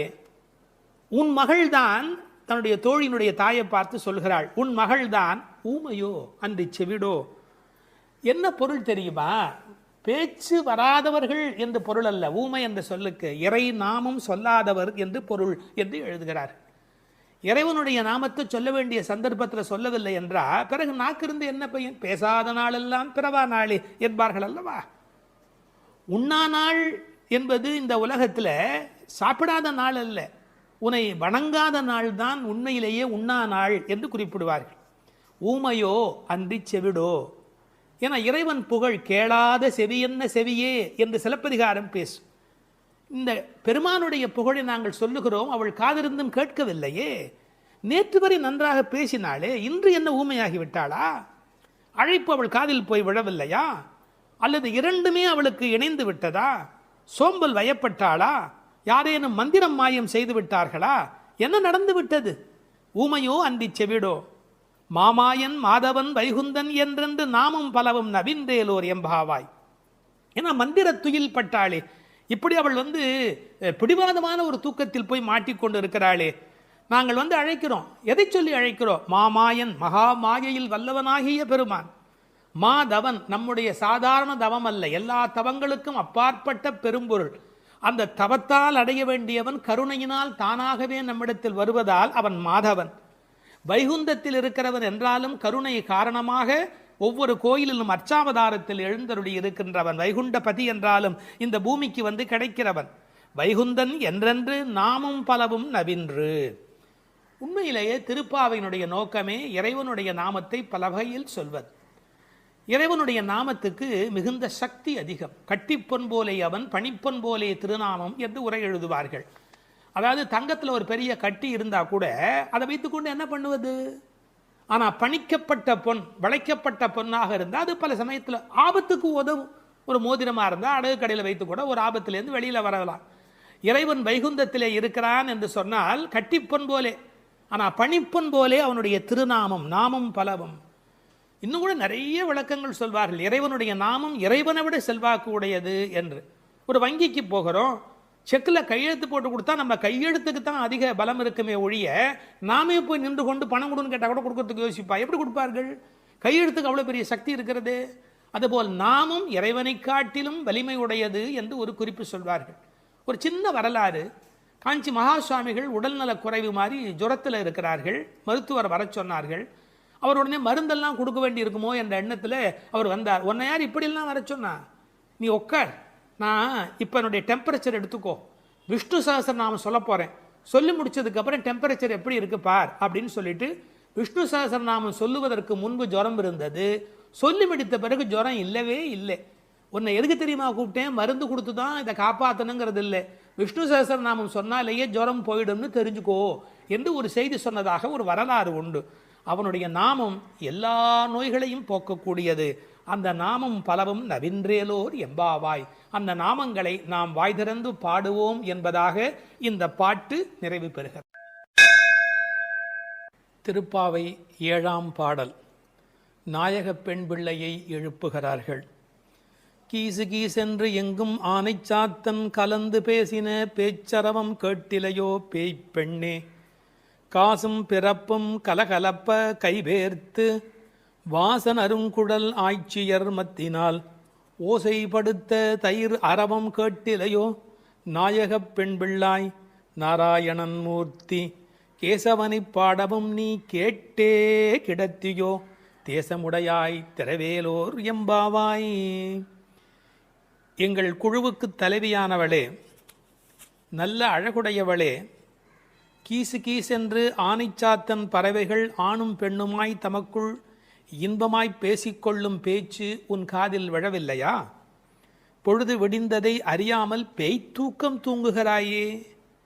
நறுமணம் பொருந்திய குழல்களை உடைய ஆயர் மகளிர் அச்சுத்தாலியும் ஆமைத்தாலியும் ஒலிக்கும்படி தமது கைகளை மாற்றி மாற்றி மத்தினால் தயிர் கடையும் பெரிய ஒலி உன் காதில் விழவில்லையா? உயிர்களின் உள்ளும் புறமும் நிறைந்துள்ள நாராயணன், அழகிய வடிவை உடையவன், நமது ஆயர்பாடியில் கண்ணனாக வந்து தன்னை கொல்ல வந்த கம்சன் விடுத்த கேசி என்ற அரக்கனை கொன்று கேசவன் என்று பெயர் பெற்றவன். அவனது புகழை இந்த மார்கழி விடியற்காலையில் நாங்கள் பாடி வருவதை காதால் கேட்டும் கேளாதது போல் படுக்கையில் கிடக்கிறாயே. இது உன் பெருமைக்கு அழகல்ல, எழுந்து கதவை திற. இது பாடலின் திரண்ட பொருள். கரிச்சான் குஞ்சு, கரிக்குருவி, வலியன், செம்போத்து என்றெல்லாம் அழைக்கப்படுகிற அந்த குருவிகள் ஆனைச்சாத்தன் என்ற பெயருடையவை. அவை ஒன்றோடு ஒன்று கலந்து பேசுகிற போது கீசு கீசு என்று ஒலி எழுப்புகின்றன. பறவைகளுடைய ஒலி கிசு கிசு என்று இருந்தாலும் அது கிருஷ்ண கிருஷ்ண என்று சொல்லுவதைப் போல பக்தர்கள் காதில் விழுகிறது. ஒரு இயற்கை ஒலியை பாடலில் கொண்டு வந்து காட்டுகிறார் ஆண்டாள் நாச்சியார். இயற்கை எழிலை முழுமையாக படம் பிடிக்கிறார். ஏன்? Nature is the body language of the God the almighty.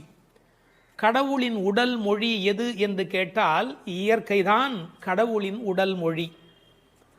இந்த உலகம் பல சப்தங்களால் ஆனது. ஆனால் நமக்கு எந்த சப்தம் வேண்டுமோ அதைத்தான் நாம் கிரகித்துக் கொள்கிறோம். நமக்குரிய சப்தத்தை பிரித்தெடுப்பதுதான் வாழ்க்கையின் சூட்சமமே. வானொலி பெட்டியில் பாருங்கள், விதவிதமான அலைவரிசையில் பாடல் வரும், நாடகம் வரும், எத்தனையோ வரும், விளம்பரம் வரும். நீங்கள் எதை பிரித்து கேட்கிறீர்களோ அதுவே உங்களுக்குள் போகிறது.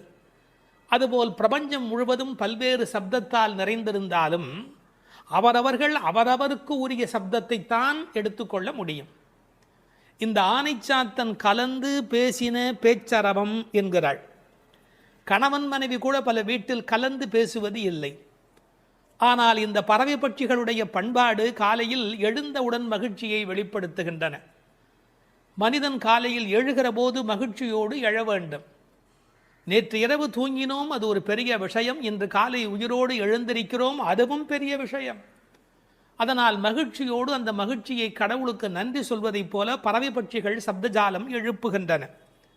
அவை பேசின பேச்சரவம் என்று ஒரு வார்த்தை பயன்படுத்துகிறார்.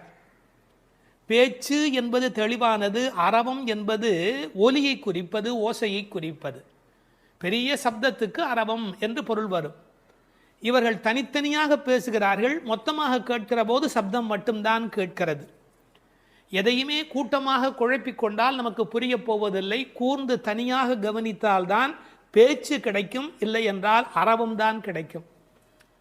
பேசின பேச்சரவம் கேட்டிலையோ பேய்ப்பெண்ணே. இந்த பாடல்ல மோனை பேசின பேச்சரவம் கேட்டிலையோ பேய் பெண்ணே, அந்த பகரம் மோனையாக அமைந்திருப்பது ஒரு பெரிய அழகு. நீங்கள் உண்மையில் நல்ல விழிப்பில் இருந்தால், காலையில் மகிழ்ச்சியாக இருந்தால், பறவைகளின் குரல் மட்டுமல்ல, அவை தங்கள் சிறகுகளை சிலுசிலுப்பதை கூட நம்மால் கவனிக்க முடியும். அப்படி இவர்கள் அந்த ஆனைச்சாத்தனுடைய ஒலியை கேட்டு மகிழ்கிறார்கள். முதலிலே ஒன்னிரண்டு ஒலி எழுப்பியது, அதனால் கேட்கவில்லை என்று இந்த உள்ளே படுத்திருக்கிறவள் சொல்ல முடியும். அடி ஒன்று ரெண்டு அல்ல, இப்போது அரவம் பெரிதாக கூச்சல் போடுகிறதே, உனக்கு புரியவில்லையா என்ற அர்த்தத்தில் பேசின பேச்சரவம் என்றார்கள். இவள் உறக்கத்தை பேய்ப்பெண்ணே, பேய்போல் தூங்குகிறாயே என்று கேட்கிறார்கள். உண்மையிலே பேயாய் அலைகிறான் என்றுதான் சொல்வார்களே ஒழிய பேயாய் தூங்குகிறான் என்று சொல்ல மாட்டார்கள். ஒரே விஷயத்தில் தீவிரத்தன்மை காட்டுகிற போது என்ன இப்படி பேய் மாதிரி அலையரே என்று பேசுவது வழக்கம். இவள் தீவிரத்தன்மையினாலே, கண்ணன் மீது கொண்ட காதலினாலே இப்படி கிடக்கிறாளா, அல்லது தமஸ் என்கிற தாமத குணத்தின் காரணமாக இப்படி கிடக்கிறாளா? இது ஒரு பெரிய கேள்வி. சில பேர் ஒரு கோயில் குடமுழுக்குக்கு வேலை செய்வார்கள், பேயாக வேலை செய்வார்கள். அந்த குடமுழுக்கு வெற்றி பெறுவதற்கு வேண்டிய வகையில் அல்லும் பகலும் பாடுபட்டு கொண்டே இருப்பார்கள். குடமுழுக்கு வேளையில் போய் தூங்கி விடுவார்கள். இந்த உழைத்த களைப்பு காரணமாக அந்த கும்பாபிஷேகம் நடக்கிற போது போய் தூங்கி விடுவார்கள். அப்படி ஒருவேளை இன்றைக்கு நோன்புக்கு போகிறோமே, நீ இப்படி தூங்கலாமா? நாயக பெண்பிள்ளாய் முதலில் பேய்ப்பெண்ணே என்று அழைத்தவர்கள் பின்னாலே நாயக பெண்பிள்ளாய் தேசமுடையாய் என்று அழைக்கப் போகிறார்கள். பேய் என்றவுடன் தாழ்வாய் நினைத்துவிட வேண்டாம். பேயனாய் ஒழிந்தேன் எம்பெருமானுக்கே யானும் ஒரு பேயனே என்று குலசேகர ஆழ்வார் அருமையாக அதை வேறு ஒரு கோணத்தில் பாடி காட்டுகிறார். இவர்களை எழ ஒட்டாதபடிக்கு செய்வது எது என்றால், அந்த கண்ணன் மீது கொண்ட அளவற்ற காதல் அல்லது பிரேமை ஒரு காரணமாக இருக்கலாம். அடுத்த ஒரு ஓசையை வர்ணிக்கிறார், இயற்கையை சொல்லி நமக்கு புரிய வைக்கிறார். பெண்கள் தயிர் கடைகிறார்கள். அந்த பெரிய ஆட்சிமார்கள் தயிர் கடைகிற போது அவர்கள் கழுத்தில் அணிந்திருக்கிற தாலி, அதுவும் காசும் பிறப்பும் கலகலப்ப கைவேர்த்து, அச்சுத்தாலி ஆமைத்தாலி என்பார்கள். இதை கொஞ்சம் புரிந்து கொள்வது கடினம். இளம் வயதிலிருந்தே பெண்களுக்கு தங்க காசு கொடுத்து கொண்டே வருவார்கள். அந்த தங்க காசு தான் பெண்ணுக்கு உண்மையிலேயே மிகப்பெரிய சீதனம். அவர்களுக்கு தங்கத்தின் மூலம் சேமிப்பு நிகழும். தங்கள் சேமிப்பை காசாக்கி கையிலே வைத்திருப்பார்கள். திருமணமாகி அடுத்த வீட்டுக்கு போகிற போது அவர்களுக்கு ஆமைத்தாலி, கொஞ்சம் புடைத்த மாதிரி 2 உருண்டையாக இருக்கும், அதற்கு ஆமைத்தாலி என்று பெயர். அந்த காசும் பிறப்பும் அது ரெண்டையுமே கழுத்திலே கோர்த்து போட்டிருப்பார்கள். மஞ்சள் கயிற்றில் இந்த காசையும் மாட்டிக்கொள்வார்கள். அதன் பிறகு இந்த ஆமைத்தாலி என்கின்ற அந்த உருண்டையான தாலியையும் மாட்டிக்கொள்வார்கள். அப்படி தயிர் கடைகிற போது ரெண்டும் ஒன்றோடு ஒன்று மோதி ஒரு பெரிய ஒலியை எழுப்புகிறது. என்ன டிராமாட்டிக்காக அதை கொண்டு வந்து நம்முடைய கண் முன்பாக காட்டுகிறாள் பாருங்கள். கண் முன்பாக அந்த காட்சி படப்பிடிப்பு போல வந்து நிற்கிறது. காலையில வெண்ணெய் கடைகிறார்கள். ஏன் தெரியுமா? வெயில் ஏறி விட்டால் வெண்ணெய் உருகிவிடும், கண்ணனும் விட்டு வைக்க மாட்டார். எனவே அதிகாலையிலே கடைய வேண்டும் என்று வெண்ணெய் கடைகிறார்கள். பகவான் ராமகிருஷ்ணர் ஓர் உதாரணம் சொல்லுகிறார். வெண்ணெய் கடைகிறவர்கள் விடியற்காலையில் கடைவார்கள். காரணம், வெயில் வந்து விட்டால் வெண்ணெய் இளகிவிடும். அதுபோல் பக்தி வர வேண்டிய வயது இளம் வயது. உங்களுக்கு வயதாகிவிட்டால் உலகத்தின் வெப்பத்தில் அது உருகி ஓடிவிடும். எனவே இளம் வயதில் பக்தி வெண்ணெய் திரள வேண்டும், காலையில் மோர் கடைவது தயிர் கடைவது போலே என்று பகவான் ராமகிருஷ்ணர் ஒரு கருத்து சொல்வார். கை பேர்த்து கடைய முடியல, மலை மாதிரி வெண்ணெய், பார்க்கடல் மாதிரி பானை, எவ்வளவு நேரம் அந்த மத்தை போட்டு உருட்டி கொண்டே இருக்கிறது. கை மாற்றி கை பேர்த்து. காலையிலேயே இந்த பெண்கள் தலையில் பூச்சூடி இருக்கிறார்கள். இவர்கள் குழலுக்கே வாசம் இருக்கிறது. வாசனரும் குழலாய்ச்சியர் மத்தினால் ஓசைப்படுத்த தயிர் அரவம் கேட்டிலையோ. அந்த ஓசையிலே ஒரு அழகு இருக்கிறது. பித்தகோரஸ் கொல்லர் பட்டறையிலே ஏற்படுகிற ஒலியை வைத்துக்கொண்டு அந்த இரும்பின் அடர்த்தி என்ன என்று சொல்ல முடியும் என்று சொல்கிறார். அடர்த்தியான இரும்பு வர வர அதை தட்டுகிற அந்த ஒலி ஓசை மாறிக்கொண்டே போகும் என்று சொல்லுகிறார். ஒலி அழகை பற்றி மகாகவி பாரதி ஒரு மனிதனை ஒலியும் ஓசையும் என்ன பாடுபடுத்துகிறது என்பதை குறிப்பிடுகிறார். காணப்பறவை கலகலமெனும் ஓசையிலும், காற்று மரங்களிடை காட்டும் இசைகளிலும், ஆற்று நீரோசை அருவி ஒலியினிலும், நீலப் பெருங்கடல் என் நேரமுமே தான் இசைக்கும் ஓலத்திடையே உதிக்கும் இசையினிலும், மானுட பெண்கள் வளரும் ஒரு காதலினால் ஊனுருக பாடுவதில் ஊரிடும் தேன் வாரியிலும், ஏற்ற நீர்ப்பாட்டின் இசையினிலும், நெல்லிடிக்கும் கோற்றொடியார் குக்குவென கொஞ்சும் ஒலியினிலும், சுண்ணமிடிப்பாதம் சுவை மிகுந்த பண்களிலும், பண்ணை மடவார் பழகுபல பாட்டினிலும், வட்டமிட்டு பெண்கள் வளைக்கரங்கள் தாமொலிக்க கொட்டி இசைத்திடுமோர் கூட்டமுத பாட்டு கோரஸ் கூட்டமுத பாட்டினிலும், வேயின் குழலோடு வீணை முதலாம் மனிதர் வாயினிலும், கையாலும் வாசிக்கும் பல்கருவி நாட்டினிலும், காட்டிலும் நாளெல்லாம் நந்தொலிக்கும் பாட்டினிலும் நெஞ்சை பறிகொடுத்தேன் பாவினான் என்று மகாகவி பாரதி பாடுகிறார். இசையினுடைய வலிமை அது. அப்படி ஓசைப்படுத்த தயிரரவம் கேட்டிலையோ. நாயகப் பெண் பிள்ளாய் நீ எங்கள் தலைவியாயிற்றே. நாராயணன் மூர்த்தி எப்பேற்பட்ட வலிமையுடையவன், எப்பேற்பட்ட பெருமையுடையவன் எம்பெருமான். அந்த எம்பெருமான் திருப்பெயரையும் கல்யாண குணங்களையும் பேசுவதுதான் பாசுரத்தினுடைய நோக்கமே. கேசி என்கிற ஒரு அரக்கனை வென்றவன், அதனால் கேசவன் என்கிற பெயரை பெற்றவன். கேசவனை பாடவும் நீ கேட்டே கிடத்தியோ. ராமாவதார காலத்திலே கரதூஷண வதம் முடிந்தவுடனே சீதை ஓடி வந்து கட்டிக்கொள்கிறாள். அப்படி கேசிவதம் நிகழ்ந்தது என்று சொன்ன உடனே நீ கண்ணனை கட்டிக்கொள்வதற்கு எழுந்து வருவாய் என்று பார்த்தால், நல்லவேளை கண்ணனுக்கு ஆபத்து இல்லை என்று நெஞ்சை பிடித்து கொண்டு தூங்குகிறாயா? கேசவனை பாடவும் நீ கேட்டே கிடத்தியோ. கேசமுடையாய், இதான் பெண்களுடைய இயல்பு. எவ்வளவுதான் பெண்கள் மாறினாலும் அடுத்த பெண்ணினுடைய கூந்தல் எவ்வளவு நீளம் என்பதை பற்றி யோசிப்பார்கள். கேசமுடையாய் திரவேலோர் எம்பாவாய் என்று இந்த பாசுரம் நிறைவு பெறுகிறது. ஒரு சிறு திருத்தம். தேசமுடையாய் என்றும் ஒரு பாடம் உண்டு. கேசமுடையாய் என்பதை விட தேசமுடையாய் என்ற பாடல் வரியிலே பொருள் ஆழம் சுவை கூடுதலாக இருக்கிறது என்று கருதுவதற்கு இடமுண்டு. காரணம், அவள் அழகான கூந்தலை உடையவள் என்ற பொருளிலே 1-2 பதிப்புகளிலே கேசமுடையாய் என்கிற பாடம் இருக்கிறது. ஆனால் தேசமுடையாய் என்ற சொல்லுக்கு பொருள் ஒளியுடையவளே என்பது பொருள். ஒரு பெண்ணை வர்ணிக்கிற போது ஒளிதான் பிரதானம், பொன்னின் ஒளி பூவின் வெறி என்று சீதா பிராட்டியாரை கவி சக்கரவர்த்தி கம்பன் வர்ணிக்கின்றார். கண்ணனுடைய நினைப்பில் எப்போதும் ஒளி உடையவளாக விளங்குகின்றாள் என்ற பொருளிலே தேசமுடையாய் என்கிற பாடம் சுவையான, அழுத்தமான, ஆழமான, பெரும்பகுதி பதிப்புகளில் காணப்படுகிற பாடம் என்பதையும் சொல்லிக்கொள்ள விரும்புகிறேன். வணக்கம். வேதம் அனைத்துக்கும் வித்தான திருப்பாவையின் 6வது பாடல். இது பாடல் தொடங்கி திருப்பள்ளி எழுச்சியாக அமைகிறது. உறங்குகிற பெண்ணை வெளியில் இருக்கிறவள் எழுப்புவது போல பாடலின் அமைப்பு முறை. விடிந்தது என்பதற்கான அடையாளங்கள் சொல்லி எழுப்புகிறார்கள். புள்ளும் சிலம்பினகான் புள்ளரையன் கோயிலில் வெள்ளை வெளிசங்கின் பேரரவம் கேட்டிலையோ, பிள்ளாய் எழுந்திராய் பேய் முலை நஞ்சுண்டு கள்ளச்சகடம் கலக்கழிய காலோச்சி, வெள்ளத்து அரவில் துயில் அமர்ந்த வித்தினை உள்ளத்து கொண்டு முனிவர்களும் யோகிகளும் மெல்ல எழுந்து ஹரி என்ற பேரரவம் உள்ளம் புகுந்து குளிர்ந்தேலோர் எம்பாவாய்.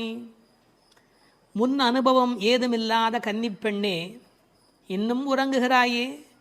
விடியலை முன்னே அறிந்து கொள்ளும் இயல்புடைய பறவைகளும் கூட எழுந்து ஓசை எழுப்பி இறை தேட புறப்பட்டு விட்டனவே, அது உனக்கு தெரியவில்லையா? பறவைகளுக்கு அரசனான கருடனை வாகனமாக கொண்ட திருமால் திருக்கோயிலிலே வெண்மை நிறமுள்ள சங்கு தன் ஒலி எழுப்பி அழைக்கின்ற பேரோசை உன் காதில் விழவில்லையா?